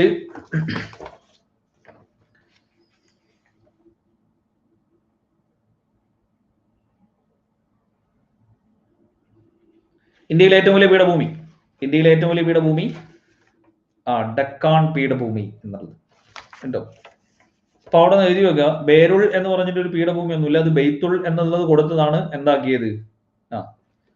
ഈ ഡക്കാൻ പീഠഭൂമി ഇന്ത്യയിലെ ഏറ്റവും വലിയ പീഠഭൂമി, ഏറ്റവും പഴക്കം ചെന്ന ഭാഗം എന്നൊക്കെ പറഞ്ഞിട്ട് എന്ത് ചെയ്യും? എപ്പോഴും ചോദിക്കും. ഏറ്റവും വലിയ ഭൂവിഭാഗം എന്ന് പറഞ്ഞിട്ട് ഒന്നുകിൽ ഡക്കാൻ പീഠഭൂമി കൊടുക്കും, അല്ലെങ്കിൽ എന്ത് ചെയ്യും? ഉപദ്വീപീയ പീഠഭൂമി എന്ന് പറഞ്ഞിട്ട് എന്ത് ചെയ്യും? അവിടെ കൊടുക്കും. പിന്നെ ത്രികോണാകൃതി അല്ലെ, ത്രികോണാകൃതി എപ്പോഴും ചോദിക്കുന്നതാണ്. നമ്മൾ ഇഷ്ടംപോലെ എന്ത് ചെയ്യുന്ന, ഇഷ്ടംപോലെ നമ്മൾ കാണുന്നതാണ്. ഡക്കാൻ പീഠഭൂമി ഏറ്റവും വലിയ പീഠഭൂമി, ത്രികോണാകൃതി, ഏറ്റവും പഴക്കം ചെന്ന ഭൂവിഭാഗം എന്നൊക്കെ പറഞ്ഞിട്ട് എന്ത് ചെയ്യാറുണ്ട്? ചോദിക്കാറുണ്ട്. ഇനിയോ അവിടെയുള്ള മറ്റൊരു ചോദ്യമാണ് എന്ത്? മാൾവ പീഠഭൂമി കേട്ടോ. ഇവിടെ ചോദിക്കാവുന്ന മറ്റൊരു ചോദ്യമാണ് ഇത്. മാൾവ പീഠഭൂമി വിന്ധ്യ പർവ്വതനിരയ്ക്കും ആരവല്ലി പർവ്വതനിരയ്ക്കും ഇടയിൽ സ്ഥിതി ചെയ്യുന്നത് കേട്ടോ. വിന്ധ്യയ്ക്കും ആരവല്ലിക്കും ഇടയിൽ സ്ഥിതി ചെയ്യുന്നത് എന്ന് പറഞ്ഞ് എന്ത് ചെയ്തിട്ടുണ്ട്? UPSC പരീക്ഷകളിലും SSC പരീക്ഷകളിലും ഒക്കെ ആൾറെഡി ചോദിച്ചൊരു ചോദ്യമാണ്. വേണമെങ്കിൽ ഇങ്ങോട്ടേക്കും കോപ്പി പേസ്റ്റ് അടിച്ചിടാം. പക്ഷെ നിങ്ങൾ എന്ത് ചെയ്താൽ മതി? മാൾവ എന്നുള്ളത് ഒരു തവണ ഇങ്ങനെ ഒന്ന് എഴുതി പഠിച്ചാൽ പിന്നെ നിങ്ങൾ എന്ത് ചെയ്യണ്ട, നോക്കേണ്ട കാര്യമില്ല. വിന്ധ്യ പർവ്വതനിരയ്ക്കും ആരവല്ലി പർവ്വതനിരയ്ക്കും ഇടയിലാണ് മാൾവ. അതിൽ തന്നെയുണ്ട്. അതൊരു തവണ കണ്ടാൽ പിന്നെ നിങ്ങൾ ഇനി ഏത് പീഠഭൂമി ചോദിച്ചാലും ഇത് ഇങ്ങനെ അങ്ങോട്ട് ചോദിച്ചു കഴിഞ്ഞാൽ വിന്ധ്യ പർവ്വതനിരയ്ക്കും ആരവല്ലി പർവ്വതനിരയ്ക്കും ഇടയിൽ എന്ന് പറഞ്ഞ് ഇവിടെ കാണാൻ ഏത് മാത്രമേ ഉള്ളൂ? മാൾവ മാത്രമേ ഉള്ളൂ കേട്ടോ. അപ്പൊ അത് അങ്ങനെ തന്നെ എന്ത് ചെയ്താൽ മതി? ഇത് ഇങ്ങനെ തന്നെ ഓർത്തിരുന്നാൽ മതി. ഇനി വിന്ധ്യ പീഠഭൂമി നമ്മൾ എന്ത് ചെയ്തിട്ടുണ്ട്? ജസ്റ്റ് ഓർത്തിരിക്കേണ്ട കാര്യം എന്ന് പറയുന്നത് ഏത് മാത്രമേ ഉള്ളൂ? മധ്യപ്രദേശിന് മാത്രമേ ഉള്ളൂ. ബെയ്ത്തുൾ പീഠഭൂമിയും എവിടെ തന്നെയാണ്? മധ്യപ്രദേശിന് മാത്രമേ ഉള്ളൂ കേട്ടോ. ഇത് രണ്ടും അങ്ങനെ മാത്രം ഓർത്തിരുന്നത്. വിന്ധ്യ പീഠഭൂമി, ബെയ്ത്തുൾ പീഠഭൂമി. കേട്ടോ. ഡക്കാൻ പീഠഭൂമി എന്ന് പറയുന്നത് ലാവ തണുത്തുറഞ്ഞുണ്ടായതാണ്. ലാവ തണുത്തുറഞ്ഞുണ്ടായത്. അതൊക്കെ നമ്മൾ മുമ്പേ പറയുന്നതാണ്. കറുത്ത മണ്ണ് എന്നൊക്കെ പറഞ്ഞിട്ട് നമ്മൾ ഇഷ്ടം പോലെ എന്ത് ചെയ്തിട്ടുണ്ട്, പറഞ്ഞിട്ടുണ്ടല്ലോ കേട്ടോ.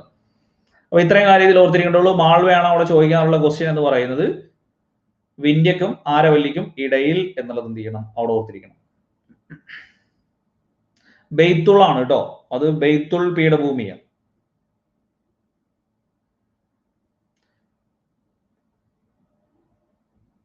ഛോട്ടാ നാഗ്പൂർ നമുക്ക് വേറെ ഉണ്ട്, ചെമ്മണ്ണ് കൂടുതൽ കാണപ്പെടുന്നത് എന്ന് പറഞ്ഞിട്ട് നമുക്ക് എന്ത് ചെയ്യാനുണ്ട്, അല്ലാതെ തന്നെയുണ്ട്.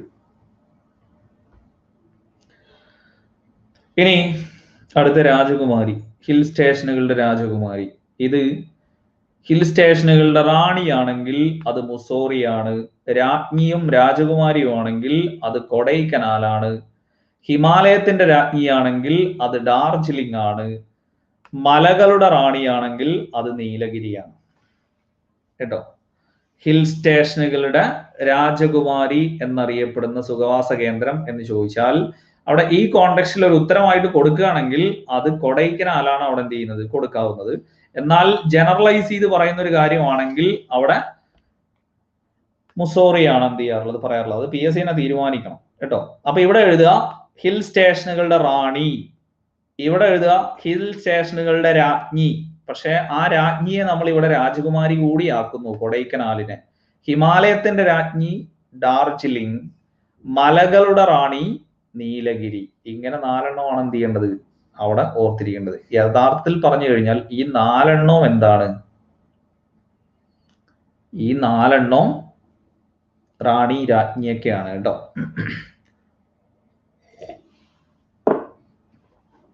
ഡാർജിലിംഗ് ഹിമാലയത്തിന്റെ രാജ്ഞി, മുസോറി ഹിൽ സ്റ്റേഷനുകളുടെ റാണി, കൊടൈക്കനാൽ ഹിൽ സ്റ്റേഷനുകളുടെ രാജ്ഞി രാജകുമാരി, മലകളുടെ റാണി നീലഗിരി കേട്ടോ. നിങ്ങൾ ഇത് എഴുതിക്കോണം. നിങ്ങൾക്ക് ഇത് 4 അറിയാത്ത പ്രശ്നമില്ലല്ലോ. നിങ്ങൾ ഇതെല്ലാം എന്ത് ചെയ്താണ്, റാണി രാജകുമാരി മാത്രം ഞാൻ കേട്ടിട്ടുള്ളൂ, ബാക്കി എനിക്കൊന്നും ഉറപ്പില്ല എന്ന് പറഞ്ഞിട്ടാണ് നിങ്ങൾ ഇരിക്കുന്നത്.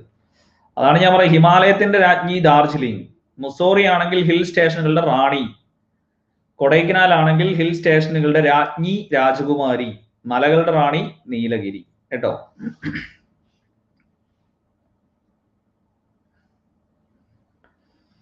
ഓക്കെ, അത്രയും മതി. ഡക്കാണിന്റെ രാജ്ഞിയാണ് എന്ത്, പൂനെ എന്നൊക്കെ പറയുന്നത്. ഭാഗ്യം ഇതുപോലെ വല്ല മലകൾക്ക് രാജാവ് എന്നൊന്നും പേരിടാത്തത്. നെക്സ്റ്റ്, ബംഗാൾ ഉൾക്കടൽ നദീവ്യൂഹത്തിൽ ഉൾപ്പെടാത്ത നദി.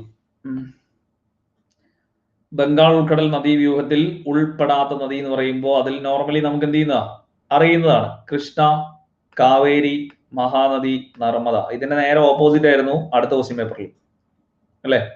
ഇതിന്റെ നേരെ ഓപ്പോസിറ്റ് ക്വസ്റ്റ്യൻ ആയിരുന്നു അടുത്ത ക്വസ്റ്റ്യൻ പേപ്പറിൽ. നമുക്ക് ഇങ്ങോട്ടേക്ക് പറയുകയാണെങ്കിൽ അവിടെ ഏതൊക്കെയാണ്, നർമ്മദ, താപ്തി, പെരിയാർ, മണ്ഡോവി, സബർമതി, സിന്ധു, ഇതൊക്കെ ഈ പാർട്ടിൽ വരുന്നതാ കേട്ടോ. സിന്ധു, നർമ്മദ, താപ്തി, സബർമതി, മണ്ഡോവി, സുവാരി, പെരിയാർ, ഇതെല്ലാം പടിഞ്ഞാറേ ഭാഗത്ത് അറബിക്കടലിലേക്ക് വരുന്ന നദികളാണ് കേട്ടോ. നമ്മൾ നോർമലി എന്ത് ചെയ്യും, നോർമലി വെറും നർമ്മദേനെയും താപ്തിനെയും അവിടെ നിർത്തിയിട്ട് ബാക്കിയുള്ളവർ മൊത്തം ഇവിടെയാണ് എന്നുള്ള ഒരു വെപ്പാണ് നമ്മുടെ മൈൻഡിൽ ഉണ്ടാവാറുള്ളത്.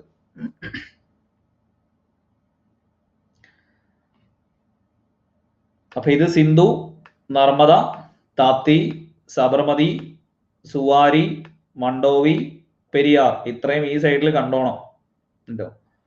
ബാക്കി ഇപ്പുറത്തെ സൈഡിലാണെങ്കിൽ നമുക്ക് ഇഷ്ടം പോലെ ഉണ്ട്. ഈ പറയുന്ന കൃഷ്ണ, കാവേരി, മഹാനദി, ഇതൊക്കെ എന്താ ഇപ്പുറത്തുള്ളതാ, ഗോദാവരി.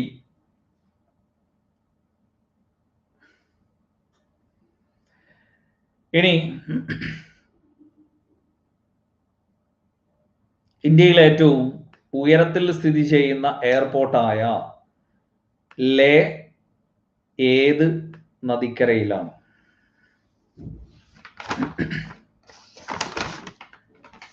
അത് പിന്നെ സിന്ധു തന്നെ.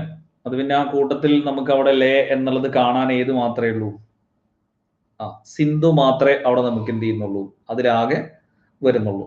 പിന്നെ നമുക്ക് സ്ഥിരമായിട്ട് എന്ത് ചെയ്യുന്ന, സ്ഥിരമായിട്ട് നമുക്ക് ചോദിക്കുന്ന ചോദ്യങ്ങളാണ്. ഈ പറയുന്ന ഗംഗയുമായിട്ട് ഏറ്റവും കൂടുതൽ പോഷക നദികളുള്ളത് ഇന്ത്യയിലെ ഏറ്റവും നീളം കൂടിയ നദി ഏത്, ഗംഗയുടെ നീളം എത്ര എന്നൊക്കെ പറഞ്ഞിട്ടൊക്കെ നമ്മൾ സ്ഥിരമായിട്ട് കാണുന്നതാണ്. യമുന ഗംഗയുടെ ഏറ്റവും വലിയ പോഷക നദിയാണ്. ബ്രഹ്മപുത്ര ആണെങ്കിൽ നമുക്ക് എന്ത് ചെയ്യാറുണ്ട്, സ്ഥിരമായിട്ട് എടുത്ത് ചോദിക്കുന്നതാണ് ഏത്, ബ്രഹ്മപുത്ര എന്താ ഇന്ത്യയിൽ ചുവന്ന നദി, ആൺ നദി എന്നൊക്കെ പറഞ്ഞിട്ട് എന്ത് ചെയ്യുന്നു, സ്ഥിരമായിട്ട് ചോദിക്കാറുള്ളതാണ് കേട്ടോ. ഇപ്പൊ ഗംഗയുടെ ഏറ്റവും വലിയ പോഷക നദിയാണ് ഏത്, യമുന കേട്ടോ. ഏറ്റവും കൂടുതൽ ജലം വഹിക്കുന്ന നദി എന്നൊക്കെ ചോദിച്ചു കഴിഞ്ഞാൽ ഏതാണ്, ബ്രഹ്മപുത്രയാണ്. സിന്ധു വീണ്ടും എന്ത് ചെയ്തിട്ടുണ്ടായിരുന്നു, സിന്ധു വീണ്ടും ആവർത്തിച്ചിട്ടുണ്ടായിരുന്നു ചില്ലാർ എന്നുള്ളത്. അത് പിന്നെ എന്ത് ചെയ്യൂല, അത് അങ്ങനെ എല്ലാവരും പഠിക്കുന്നതൊന്നല്ല. അത് നമ്മൾ സാധാരണ പറയൂലേ, പാകിസ്ഥാനിൽ നിന്ന് ചിലർ നുഴഞ്ഞു കയറാറില്ല ഇങ്ങോട്ടേക്ക്, അതുപോലെ സിന്ധു അങ്ങോട്ടേക്ക് നുഴഞ്ഞു കയറുന്നതാണ്. ചിലർ എന്നുള്ള ആ വേർഡ് തന്നെയാണ് ചില്ലാർ എന്നുള്ളത് കേട്ടോ. പക്ഷെ അത് നമ്മൾ നോർമലായിട്ട് പഠിക്കുന്ന ഒരു ഫാക്റ്റ് അല്ല, അങ്ങനെ നോർമലി കാണുന്ന ഒരു ഫാക്റ്റേ അല്ല കേട്ടോ. അപ്പൊ അതുകൊണ്ട് നിങ്ങൾ അതിൽ എന്ത് ചെയ്യണ്ട, അതിൽ പേടിക്കണ്ട. അത് എല്ലാരെയും ഒരുപോലെ എന്ത് ചെയ്യുന്നതാണ്, ഒരുപോലെയുള്ള. സിന്ധുവിന്റെ ഏറ്റവും വലിയ പോഷക നദി ഏതാ, സിന്ധുവിന്റെ ഏറ്റവും വലിയ പോഷക നദി ഏതാ, ചിനാബ് കേട്ടോ. സിന്ധുവിന്റെ ഏറ്റവും വലിയ പോഷക നദിയാണ് ചിനാബ് എന്നുള്ളത് ഓർത്തിരിക്കുക. ഇനി അവിടെ വേണമെങ്കിൽ എന്ത് ചെയ്യാം, ഈ ഒരു ചോദ്യം തിരിച്ചു ചോദിക്കുക കേട്ടോ. കുഷോക്ക് ബാക്കുള റിംപോച്ചെ വിമാനത്താവളം എവിടെ സ്ഥിതി ചെയ്യുന്നു കേട്ടോ. ഈ ചോദ്യം നേരെ തിരിച്ചിട്ട് ചോദിക്കാം കേട്ടോ. കുഷോക്ക് ബാക്കുള റിംപോച്ചെ വിമാനത്താവളം എവിടെ സ്ഥിതി ചെയ്യുന്നു എന്നുള്ളത്, അതാണ് ഈ ലേയിലെ എയർപോർട്ട്. അത് കൊടുക്കാൻ മടിച്ചിട്ടാണ് എന്ത് ചെയ്തത്. ഇതാവുമ്പോ സുഖമാണ്, വെറും ലേ എന്ന് കൊടുത്താൽ മതി. മറ്റേത് കുഷോക്ക് ബാക്കുള റിംപോച്ചെ വിമാനത്താവളം എന്നൊക്കെ കേൾക്കുമ്പോൾ അത്രയും എഴുതി വരണ്ടേ. ഇതാവുമ്പോ ലേ എന്ന് മാത്രം കൊടുത്താൽ മതി. അപ്പൊ ഇനി വേണമെങ്കിൽ എന്ത് ചെയ്യാം, അടുത്തൊന്നിൽ തിരിച്ച് ചോദിക്കാവുന്ന ഒരു ചോദ്യമാണത്, ഇത് എവിടെയാണ് എന്നുള്ളത് കേട്ടോ. അപ്പൊ അങ്ങനെ കേട്ട് കഴിഞ്ഞാൽ നമ്മൾ പെട്ടെന്ന് എന്ത് ചെയ്യൂല, നോക്കൂല. നെക്സ്റ്റ് മൺസൂൺ എന്ന വാക്ക്, ഇതൊക്കെ SCRTയിൽ നിന്ന് അതേപടി എന്ത് ചെയ്തതാണ്, ഇട്ട ക്വസ്റ്റ്യൻസ് ആണ് അതൊക്കെ. മൺസൂൺ, കാൽബൈശാഖി, ഈ പറയുന്നതെല്ലാം എന്താണ് SCRT അറബിക് വേർഡ്. നമ്മളല്ലാതെ തന്നെ പഠിക്കുന്നതാണ് എന്ത്, മൺസൂൺ എന്ന വാക്ക് അറബിക് വേർഡ്, കാലം എന്ന അർത്ഥം കേട്ടോ. അപ്പൊ അടുത്തതിൽ വേണമെങ്കിൽ മൗസിം എന്ന അറബി വാക്കിന്റെ അർത്ഥം എന്നത് എന്ത് ചെയ്താണ്, മുമ്പ് PSC ചോദിച്ചതാണ് കേട്ടോ. മൗസിം എന്ന അറബി വാക്ക് എന്ന് പറഞ്ഞിട്ട് എന്ത് ചെയ്താണ്, മുമ്പ് ചോദിച്ചതാണ് കാലം എന്നുള്ളത്. കൊറോണ ഏത് വാക്കിൽ നിന്നാ, ലാറ്റിൻ കേട്ടോ. കൊറോണ ലാറ്റിനിൽ നിന്നാണ് എന്നുള്ളതും എന്ത് ചെയ്യാം, അവിടെ ഓർത്തിരിക്കാം. ഇംഗ്ലീഷ് ഇപ്പൊ ലോകത്തിൽ ഏറ്റവും കൂടുതൽ ആളുകൾ സംസാരിക്കുന്ന ഭാഷ ഇംഗ്ലീഷ്, രണ്ടാമത് മൻഡാരിൻ, മൂന്നാമത് ഹിന്ദി അല്ലെ. ഇംഗ്ലീഷ്, മൻഡാരിൻ, പിന്നെയോ ഹിന്ദി. ഹിന്ദിയാണ് എന്ത് ചെയ്ത് അടുത്ത ക്വസ്റ്റ്യൻ പേപ്പറിൽ നമ്മൾ കണ്ടത്. നെക്സ്റ്റ് കാൽബൈശാഖി, ക്വാറന്റൈൻ എന്നുള്ളത് ഇറ്റാലിയൻ ആണ്, 40 ദിവസം എന്നർത്ഥം കേട്ടോ. ക്വാറന്റൈൻ എന്നുള്ളത് ഇറ്റാലിയൻ വേർഡ് ആണ്, 40 ദിവസം എന്നർത്ഥമുള്ളത്. കാൽബൈശാഖി, കാൽബൈശാഖി എന്താണ്, കാറ്റാണ്. കാൽബൈശാഖി ഇവിടെ പറയുന്നു കാറ്റാണ്, അവിടെ പറയുന്നു മഴ. സത്യത്തിൽ കാൽബൈശാഖി എന്താ എന്നൊക്കെയാണ് കുറെ പേര് എന്ത് ചെയ്യുന്നത്, ചോദിക്കുന്നത്. നോർമലി ചിന്തിച്ചാൽ മതി, എന്ത് കാറ്റാണ് ഈ മഴ കൊണ്ടുവരുന്നത്. സമുദ്രത്തിൽ നിന്ന് പൊങ്ങുന്ന നീരാവിയെ ഈ കാറ്റ് ഇങ്ങോട്ട് കൊണ്ടുവരുമ്പോഴാണ് എന്താ വന്നത്, അത് മഴയായിട്ട് മാറുന്നത്. അതിനെ നമ്മൾ 2 പേര് വിളിക്കും, ഒന്ന് പ്രാദേശികവാദം എന്ന് വിളിക്കും. ആ പ്രാദേശികവാദം നമുക്ക് അനുഭവിക്കുന്നത് മഴയായിട്ടാണ്, വരുന്നത് കാറ്റായിട്ടാണ് കേട്ടോ. അപ്പൊ ഇനിയും ചോദിക്കും, സത്യത്തിൽ അപ്പൊ കാറ്റാണോ മഴയാണോ? അതിനനുസരിച്ചിട്ട് PSC സാഹചര്യം തരുമ്പോ അതിനനുസരിച്ച് ഉത്തരം എഴുതുക. കമ്പനി കോർപ്പറേഷൻ ലാസ്റ്റ് ചെയ്യുന്ന ക്വസ്റ്റ്യൻ പേപ്പറിൽ ഓപ്ഷൻ എന്ന് പറയുന്നത് ശൈത്യക്കാറ്റ് എന്ന് A ഓപ്ഷനും ഓപ്ഷൻ C മഴ എന്നും അല്ലെ. ശൈത്യക്കാറ്റ് എന്നുള്ളത് ഓപ്ഷൻ A, ഓപ്ഷൻ സി മഴ. അവിടെ ഉത്തരം ഏതാ? അവിടെ ഉത്തരം മഴയാ. കാരണം എന്തല്ല, കാൽബൈശാഖി എന്ന് പറയുന്നത് വേനൽക്കാലത്ത് ഉള്ളതാണ്. അപ്പൊ എന്തായാലും ഏതല്ല, ശൈത്യക്കാറ്റല്ല. കാരണം അവിടെ അത്രയും ക്ലാരിഫൈ ചെയ്ത് കൊടുത്തിട്ടുണ്ട് കേട്ടോ. അപ്പൊ അതുകൊണ്ട് അത് എന്ത് ചെയ്യണം, സാഹചര്യത്തിനനുസരിച്ചിട്ട്. കാരണം നമുക്ക് ബാക്കിയുള്ളതെല്ലാം ഈ പറയുന്ന കാൽബൈശാഖി ആണെങ്കിലും അതേപോലെ തന്നെ ചെറി ബ്ലോസം ആണെങ്കിലും മാംഗോ ഷവർ ആണെങ്കിലും നോർവെസ്റ്റർ ആണെങ്കിലും ഒക്കെ വേനൽക്കാലത്തുള്ള മഴയാണ്. വേനൽക്കാലത്തുള്ള മഴയാണ്. ലൂ മാത്രം വരണ്ട കാറ്റാണ്. അത് നമ്മൾ വേറെ തന്നെ പറഞ്ഞിട്ടുണ്ട്. ലൂ മാത്രം വരണ്ട കാറ്റാണ്, അത് മഴയല്ല കേട്ടോ. അത് വരണ്ട കാറ്റ് എന്നുള്ളത് നമ്മൾ എന്ത് ചെയ്തിട്ടുണ്ട്, അത് പ്രത്യേകം തന്നെ അവിടെ പറഞ്ഞിട്ടുണ്ട്.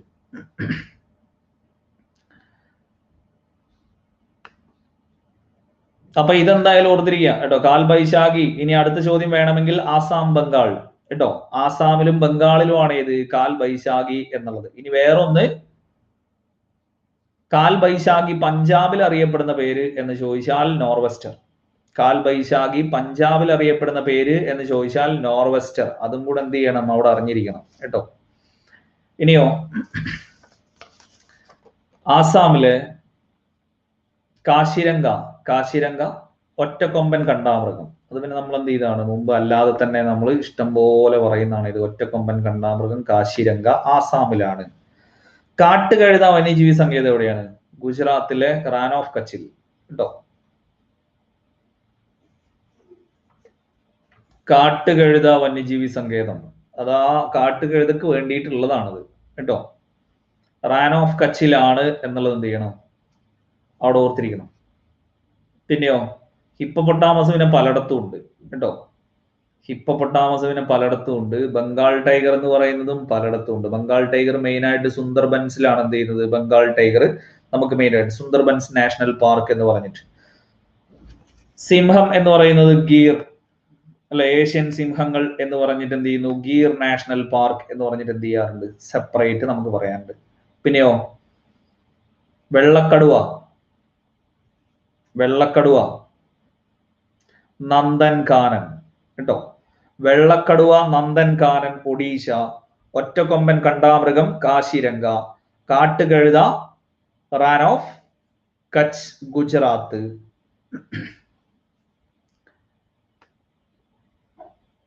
ഏഷ്യൻ സിംഹങ്ങൾ ഗീർ വനം ഗുജറാത്ത് എന്നുള്ളത് കേട്ടോ. പിന്നെ ഒക്കെ സിമ്പിൾ ആയിട്ടുള്ള ചെറിയ കാര്യങ്ങളൊക്കെയാണ് എന്ത് ചെയ്യുന്നത് അവിടെ വേറെ ചോദിക്കുന്നത്. ഹിമപ്പുലി ആണെങ്കിൽ അങ്ങ് ഉത്തരാഖണ്ഡിലേക്ക്, കശ്മീരി മാനാണെങ്കിൽ അവിടെ ഡച്ചിങ്ങാം എന്നൊക്കെ പറഞ്ഞിട്ട്.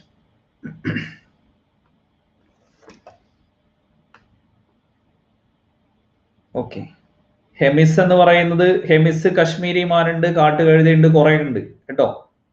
ഹിമപ്പുലി എന്ന് പറയുന്നത് അവിടെ മാത്രമല്ല, വേറെ ഉണ്ട്. ഉത്തരാഖണ്ഡിൽ ഇപ്പൊ കണ്ടില്ലേ നിങ്ങള്, ഉത്തരാഖണ്ഡ് നമ്മൾ കറണ്ട് അഫേഴ്സ് പറഞ്ഞപ്പോ നമ്മൾ പറഞ്ഞില്ലായിരുന്നോ, ഹിമപ്പുലി എന്ന് പറഞ്ഞിട്ട് പ്രത്യേകം എന്ത് ചെയ്തു അവിടെ എടുത്തു പറഞ്ഞിട്ടുണ്ടായിരുന്നത്.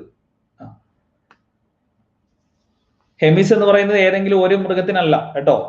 ഹെമിസ് എന്ന് പറയുന്നത് ഏതെങ്കിലും ഒന്നിനു വേണ്ടിയിട്ടല്ല. അവിടെ കശ്മീരി മാനുണ്ട്, അതേപോലെ തന്നെ ഈ കാട്ടുകഴുതയുണ്ട്, ഹിമപ്പുലി ഉണ്ട് കേട്ടോ.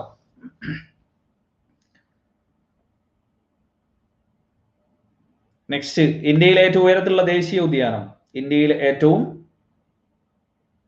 ഉയരത്തിലുള്ള ദേശീയ ഉദ്യാനം ഇത് കാഞ്ചൻജംഗ ദേശീയ ഉദ്യാനം. കാരണം ഇതിൽ ഏറ്റവും ഹൈറ്റ് ഉള്ളത് എന്നുള്ള ലെവലിൽ നോക്കിക്കഴിഞ്ഞാൽ കാഞ്ചൻജംഗ ദേശീയ ഉദ്യാനമാണ്. പക്ഷെ പഴയ പുസ്തകങ്ങളിലുള്ള ഫാക്ട് വെച്ചിട്ടാണെങ്കിൽ അത് ഡച്ചിങ്ങാം നാഷണൽ പാർക്ക് എന്നാണ് എന്ത് ചെയ്തിട്ടുള്ളത് അവിടെ കൊടുത്തിട്ടുള്ളത്. പക്ഷെ ഇവിടെ ഡച്ചിങ്ങാവിനേക്കാളും ഹൈറ്റിൽ എന്ത് ചെയ്യുന്നുണ്ട്, മിനിമം ഹൈറ്റും മാക്സിമം ഹൈറ്റും എന്ത് ചെയ്യുന്നുണ്ട് കാഞ്ചൻജംഗ. ആ കൂട്ടത്തിൽ ഉയരം കൂടിയത് എന്നുള്ളത് എന്ത് ചെയ്താൽ മതി, അവിടെ ഓർത്താൽ മതി കേട്ടോ.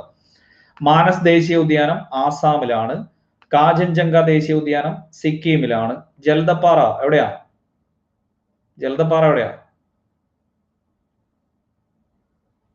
ബംഗാളിലാണ്. അത് പിന്നെ നമ്മള് നോർമലി എന്ത് ചെയ്യുന്നതാണ്, ഈ വീട്ടിലൊക്കെ പണിക്ക് വരുന്ന ബംഗാളിയോട് ഭക്ഷണത്തിന് വരാൻ വേണ്ടിയിട്ട് ആകെ അറിയുന്ന ഹിന്ദിയാണ്, അവന്റെ അടുത്ത് ജൽദി എന്ന് പറയും അല്ലെ. ഈ ബംഗാളിനോട് ആകെ പറയാൻ അറിയുന്ന ഒരു ഹിന്ദിയാണ് എന്ത്, ജൽദി ആവോ എന്ന് പറയാന്ന് പോയിട്ട് എന്ത് ചെയ്യും, അവിടെ പറയും. അതാണ് ജൽദി എന്ന് പറയാന്ന്, അതാണ് ബംഗാളി എന്നുള്ള ആ ലെവലിൽ ജൽദപ്പാറ എന്നുള്ളത്. അങ്ങനെ തന്നെ എന്ത് ചെയ്താൽ മതി, അവിടെ ഓർത്തിരുന്നാൽ മതി. ഡച്ചിങ്ങാം നാഷണൽ പാർക്ക് ആണെങ്കിൽ എവിടെയാണ്? ജമ്മു കാശ്മീരിലാണ്.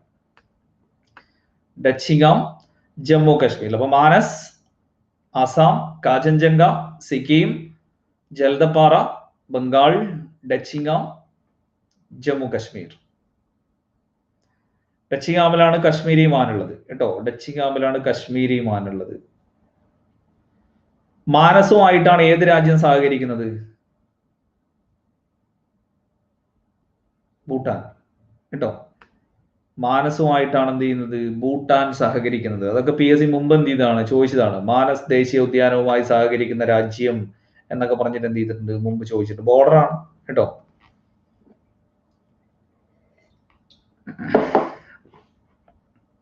ഓക്കെ, നെക്സ്റ്റ്, യൂറോപ്പിൽ നിന്നും ഇന്ത്യയിലേക്കുള്ള നാവിക മാർഗം. ആ ചോദ്യം ഒന്നും വെറുതെ വായിച്ച് ബുദ്ധിമുട്ടുണ്ട്. വാസ്കോഡഗാമ വന്നതാണ് എന്ത് ചെയ്യുന്നത്? ഇത്രയും ഡെക്കറേഷൻ ചെയ്യേണ്ട ആവശ്യമൊന്നുമില്ല. ഇത്രയും ഡെക്കറേറ്റ് ചെയ്തപ്പോൾ എന്ത് ചെയ്തു? കുറെ പേരത് മാറ്റി.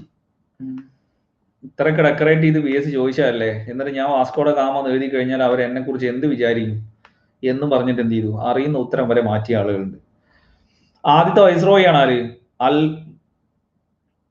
അൽമേഡ. ആദ്യത്തെ വൈസ്രോയി ആണ് അൽമേഡ. രണ്ടാമത്തതാണ് ആര്?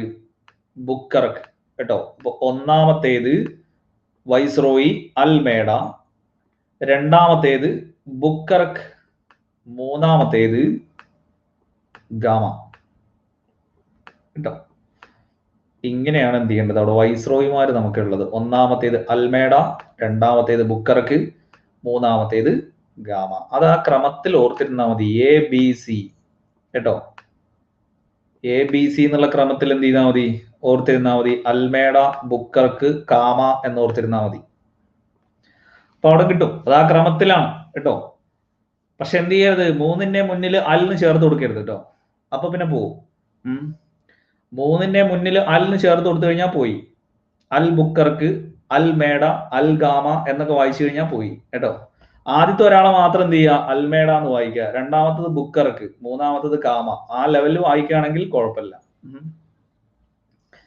ഇനിയോ, ഇതിൽ നിന്ന് ചോദിക്കാവുന്ന ചോദ്യങ്ങൾ എന്ന് പറയുന്നത്, കബ്രാള് ഇന്ത്യയിൽ വന്നതാണ് 1500 കേട്ടോ. കബ്രാള് ഇന്ത്യയിൽ വന്നതാണ് ഏത്?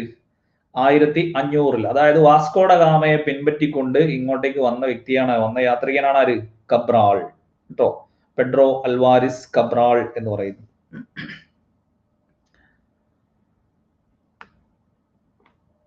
1500. വാസ്കോഡ ഗാമ രണ്ടാമത് വന്നത് 1502. വാസ്കോഡ ഗാമ രണ്ടാമത് വന്നത് 1502 എന്നുള്ള ലെവലിൽ എന്ത് ചെയ്താൽ മതി? അവിടെ ഓർത്തിരിക്കുക. മൂന്നാമത് വന്നത് 24-ൽ. ആ വർഷം തന്നെ മരണപ്പെടുകയും ചെയ്തു കേട്ടോ. അപ്പൊ അത്രയും വർഷങ്ങൾ എന്ത് ചെയ്യാനുണ്ട്? നമുക്ക് അവിടെ ഓർത്തിരിക്കാനുണ്ട്. വന്ന കപ്പലിന്റെ പേരാണ് എന്ത്? Saint Gabriel. ചിലപ്പോൾ അത് സാവോ ഗബ്രിയേൽ എന്നും കൊടുക്കാറുണ്ട് കേട്ടോ. സെന്റ് ഗബ്രിയേൽ അല്ലെങ്കിൽ സാവോ ഗബ്രിയേൽ എന്നും എന്ത് ചെയ്യാറുണ്ട്? അവിടെ കൊടുക്കാറുണ്ട്. അപ്പൊ 1498 മെയ് 20 എന്നുള്ള ഡേറ്റ് എന്തായാലും ഓർത്തിരുന്നോണം കേട്ടോ. വാസ്കോഡ ഗാമയുടെ വന്നത്. ഇപ്പൊ ഇങ്ങനെയൊക്കെ ചോദിച്ച സ്ഥിതിക്ക് പിന്നെ അതൊന്നും ചോദിക്കാൻ അത്ര വലിയ പണിയില്ലല്ലോ. മെയ് 20 എന്നുള്ളത് എന്ത് ചെയ്തോണം? അവിടെ ഡേറ്റ് പ്രത്യേകിച്ച് ഓർത്തിരുന്നോണം. രണ്ടാമത്തെ തവണ 1502, മൂന്നാമത്തെ തവണ 1524. ഈ വർഷം തന്നെ എന്ത് ചെയ്തു? മരണപ്പെടുകയും ചെയ്തു. ആദ്യത്തെ വൈസ്രോയി അൽമേഡ, രണ്ടാമത്തെ വൈസ്രോയി ബുക്കർക്ക്, മൂന്നാമത്തെ വൈസ്രോയി കാമ. ഇങ്ങോട്ടേക്ക് അയച്ചത് ആരാ? മാനുവൽ ഒന്നാമനാണ് ഇങ്ങോട്ടേക്ക് അയച്ചത് കേട്ടോ. ഇങ്ങോട്ടേക്ക് മാനുവൽ രാജാവാണ് ഇങ്ങോട്ടേക്ക് അയച്ചത്. അതുകൊണ്ട് തന്നെ പോർച്ചുഗീസുകാർ ഇവിടെ വന്നിട്ട് ആദ്യമായിട്ട് ഒരു കോട്ട ഉണ്ടാക്കിയപ്പോൾ അതിന് ഏത് പേര് വിട്ടു? ഫോർട്ട് മാനുവൽ എന്നുള്ള പേര് വിട്ടു കേട്ടോ. കൊച്ചിയിൽ 1503 എന്ത് ചെയ്യുന്നത്? പള്ളിപ്പുറം കോട്ട, മാനുവൽ കോട്ട എന്നൊക്കെ പറഞ്ഞിട്ടൊക്കെ നമ്മൾ പഠിക്കുന്നില്ലേ? ആദ്യത്തെ യൂറോപ്യൻ കോട്ട എന്നൊക്കെ പറഞ്ഞിട്ട്. അപ്പൊ പോർച്ചുഗീസുകാർ വന്നതും ചോദിച്ചു, ആദ്യം വന്ന ആളെയും ചോദിച്ചു, ആദ്യത്തെ യൂറോപ്യൻ കച്ചവടക്കാർ എന്നും ചോദിച്ചു. അപ്പൊ ഇനി അതൊക്കെ എന്ത് ചെയ്യാം? അതൊക്കെ ഇതുമായി ബന്ധപ്പെട്ട് എന്ത് ചെയ്യാം? വേണമെങ്കിൽ ചോദിക്കാം കേട്ടോ. അപ്പൊ അത്ര അവിടെ ഓർത്തിരിക്കുക. ഇനിയോ, ഝാൻസി റാണി വീരമൃത്യു വരിച്ച വർഷം. ഝാൻസി റാണി വീരമൃത്യു വരിച്ചത് 1858. 1857 ആരാ? മംഗൾ പാണ്ഡെ. കേട്ടോ, മംഗൾ പാണ്ഡെ. ഇവിടെയാണെങ്കിൽ ഏപ്രിൽ 8, ഏപ്രിൽ 8-ാം തീയതി. ഇവിടെയാണെങ്കിൽ ജൂൺ 18-ാം തീയതി. കേട്ടോ, ഇവിടെയാണെങ്കിൽ ജൂൺ 18-ാം തീയതി. അതായത് ഏപ്രിൽ എന്നതിൽ തന്നെ, അതായത് നമ്മുടെ 1-ാം സ്വാതന്ത്ര്യ സമരത്തിൽ ആദ്യത്തെ പണി കിട്ടിയത് ആർക്കാ?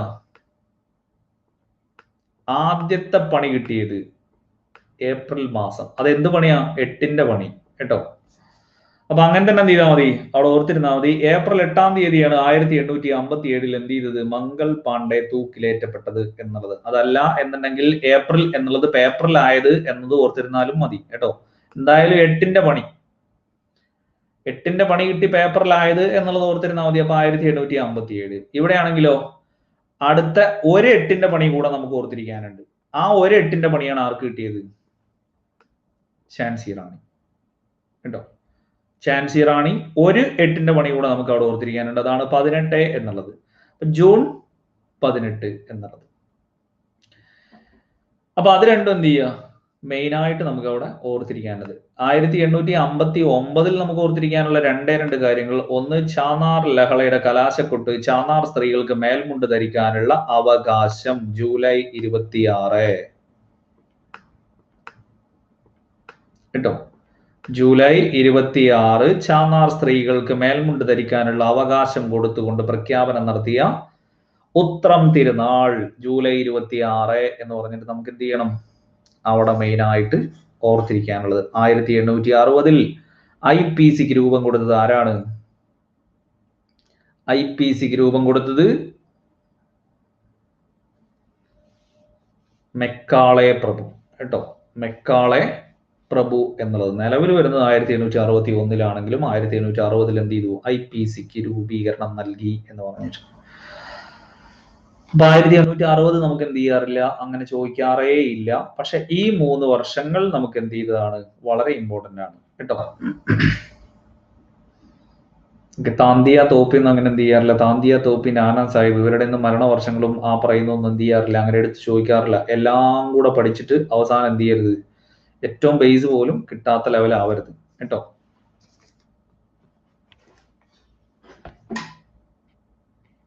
നെക്സ്റ്റ്, ഏത് ഗവർണർ ജനറലിന്റെ കാലത്താണ് ബനാറസ് ഉടമ്പടി ഒപ്പുവെച്ചത്? ബനാറസ് ഉടമ്പടി 1773-ലും 1775-ലുമാണ് എന്ത് ചെയ്യുന്നത് ഉള്ളത്. കേട്ടോ, ഇത് നിങ്ങൾ ആൾറെഡി എന്ത് ചെയ്തതാ, ഇത് ആൾറെഡി പഠിച്ചതാണ്. പക്ഷെ എങ്ങനെയാന്ന് വെച്ച് കഴിഞ്ഞാൽ ഇങ്ങനെ ഡയറക്റ്റ് ആയിട്ട് പഠിച്ചിട്ടില്ല എന്നേ ഉള്ളൂ. വാറൻ ഹേസ്റ്റിങ്സിന്റെ ആ ഒരു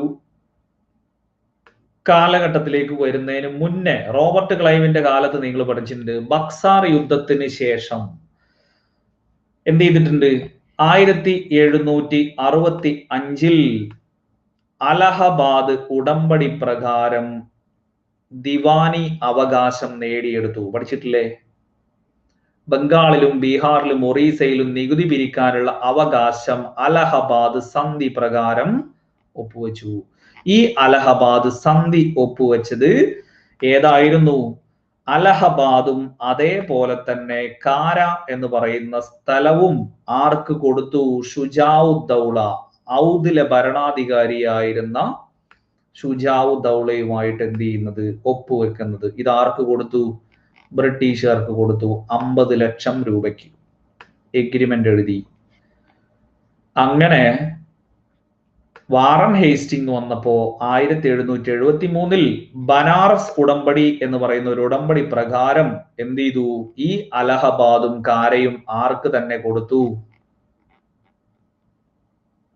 തിരിച്ച് ഷുജാഉദ്ദൗളക്ക് തന്നെ കൊടുത്തിട്ട് എന്ത് ചെയ്തു? 50 ലക്ഷം ഇങ്ങോട്ടേക്ക് തന്നെ മേടിച്ചു. ഈ സംഭവമാണ് എന്ത്? ബനാറസ് ഉടമ്പടി എന്നറിയപ്പെടുന്നത്. നമ്മളെ സിറാജുദ്ദൗളയുടെ പുത്രനല്ലേ ഷുജാഉദ്ദൗള എന്ന് പറയുന്നത്. പുള്ളിയായിട്ടാണ് എന്ത് ചെയ്യുന്നത്? ഈ എഗ്രിമെന്റ് വാറൻ ഹേസ്റ്റിംഗിന്റെ കാലത്താണ് എന്ത് ചെയ്യുന്നത്? 1773 തിരിച്ച് ഇങ്ങോട്ടേക്ക് തന്നെ എന്ത് ചെയ്യുന്നത്? കമ്പനി വിൽക്കുകയാണ്. കമ്പനി എന്ത് ചെയ്തതാണ്? ഈ 2 സ്ഥലങ്ങളും ഞങ്ങൾക്ക് വേണ്ട എന്ന് പറഞ്ഞിട്ട് എന്ത് ചെയ്യണം? അങ്ങോട്ടേക്ക് തന്നെ വിൽക്കുക. ആദ്യം ഇങ്ങോട്ടേക്ക് വിറ്റ സ്ഥലം തിരിച്ചു വാങ്ങിയേ ഉള്ളൂ. കേട്ടോ, സംഭവം മനസ്സിലായല്ലോ. ഇതിന് ഒരു ഭാഗം നമ്മൾ എന്ത് ചെയ്യും, നോർമലായിട്ട് പഠിക്കുന്നതാണ്. പക്ഷെ ബനാറസ് ഉടമ്പടി എന്ത് ചെയ്യാറില്ല, അങ്ങനെ ആരും കോമൺ ആയിട്ട് പഠിക്കാറില്ല. അത്യാവശ്യം ഡീപ്പ് ക്വസ്റ്റ്യനാണ് കേട്ടോ. ഇത് ഡീപ്പായിട്ട് ക്വസ്റ്റ്യനാണ്. ഇത് UGC എക്സാമിലൊക്കെ മാത്രമേ എന്ത് ചെയ്തിട്ടുള്ളൂ, 1773 ബനാറസ് ട്രീറ്റി, 1775 ബനാറസ് ട്രീറ്റി എന്നൊക്കെ പറഞ്ഞിട്ട് എന്ത് ചെയ്തിട്ടുള്ളൂ, ചെയ്ത് സിംഗ് പരാജയപ്പെടുന്നതും ഒക്കെ ഇതിന്റെ ബാക്കിയായിട്ട് വളരെ ഡീപ്പായിട്ട് എന്ത് ചെയ്യുന്നതാണ്, വരുന്നതാണ് കേട്ടോ. ബുള്ളറ്റിലുണ്ട്. ബുള്ളറ്റിൽ മാത്രമല്ല, മറ്റേ ഇന്ത്യൻ ചരിത്രം എന്ന് പറഞ്ഞൊരു PSC അവരുടെ ഒരു പങ്ക്തി ഇറക്കിയിട്ടില്ലേ, നല്ല കട്ടിയുള്ള ഒരു പുസ്തകം, ഇന്ത്യ ചരിത്രം എന്ന് പറഞ്ഞിട്ട്. അതിലൊക്കെ ഉണ്ട് കേട്ടോ. പക്ഷെ നമ്മൾ എന്തല്ല, നോർമലി കാണുന്ന ഒരു ക്വസ്റ്റ്യൻ അല്ല.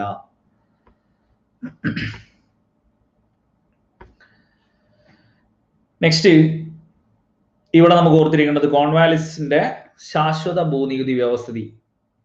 ശാശ്വത ഭൂനികുതി വ്യവസ്ഥിതി കോൺവാലിസ് പ്രഭു 1793. ഇനിയോ വില്യം ബെന്റിക്കിന്റെ സതി നിർത്തലാക്കിയത് ഇംഗ്ലീഷ് വിദ്യാഭ്യാസം. ഈ രണ്ട് കാര്യങ്ങളാണ് ആരുമായി ബന്ധപ്പെട്ട് ചോദിക്കാറുള്ളത്, വില്യം ബെന്റിക്കുമായി ബന്ധപ്പെട്ട് ചോദിക്കാറുള്ളത്. ഡൽഹൌസി ദത്താവകാശ നിരോധന നയം 1848 സത്താറ കേട്ടോ. ഇത്രയാണ് ഇവിടെ എന്ത് ചെയ്യാനുള്ളത്, മെയിൻ ആയിട്ട് എടുത്ത് ചോദിക്കാറുള്ളത്.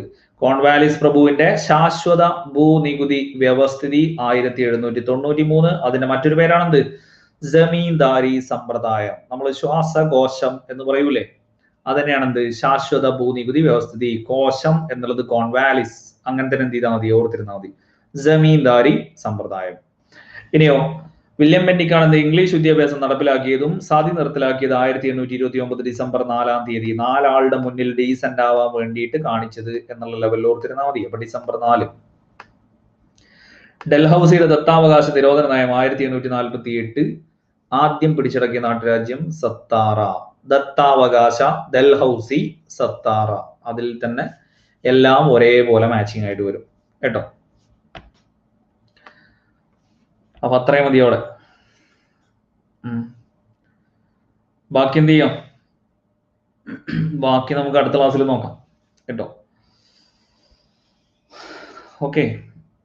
ഇപ്പൊ അൺഅക്കാഡമിയിൽ എന്ത് ചെയ്തിട്ടുണ്ട്, ഓൾറെഡി +2 പ്രിലിംസും ഡിഗ്രി ലെവൽ പ്രിലിംസ് ഇന്നാണ് സ്റ്റാർട്ട് ചെയ്തത്. +2 പ്രിലിംസ് എന്ത് ചെയ്തിട്ടുണ്ട്, നേരത്തെ തന്നെ സ്റ്റാർട്ട് ചെയ്തിട്ടുണ്ട്. അപ്പൊ താല്പര്യമുള്ളവർക്ക് എന്ത് ചെയ്യാം, അൺഅക്കാഡമി പ്ലസിൽ ജോയിൻ ചെയ്ത് പഠിക്കാവുന്നതാണ്.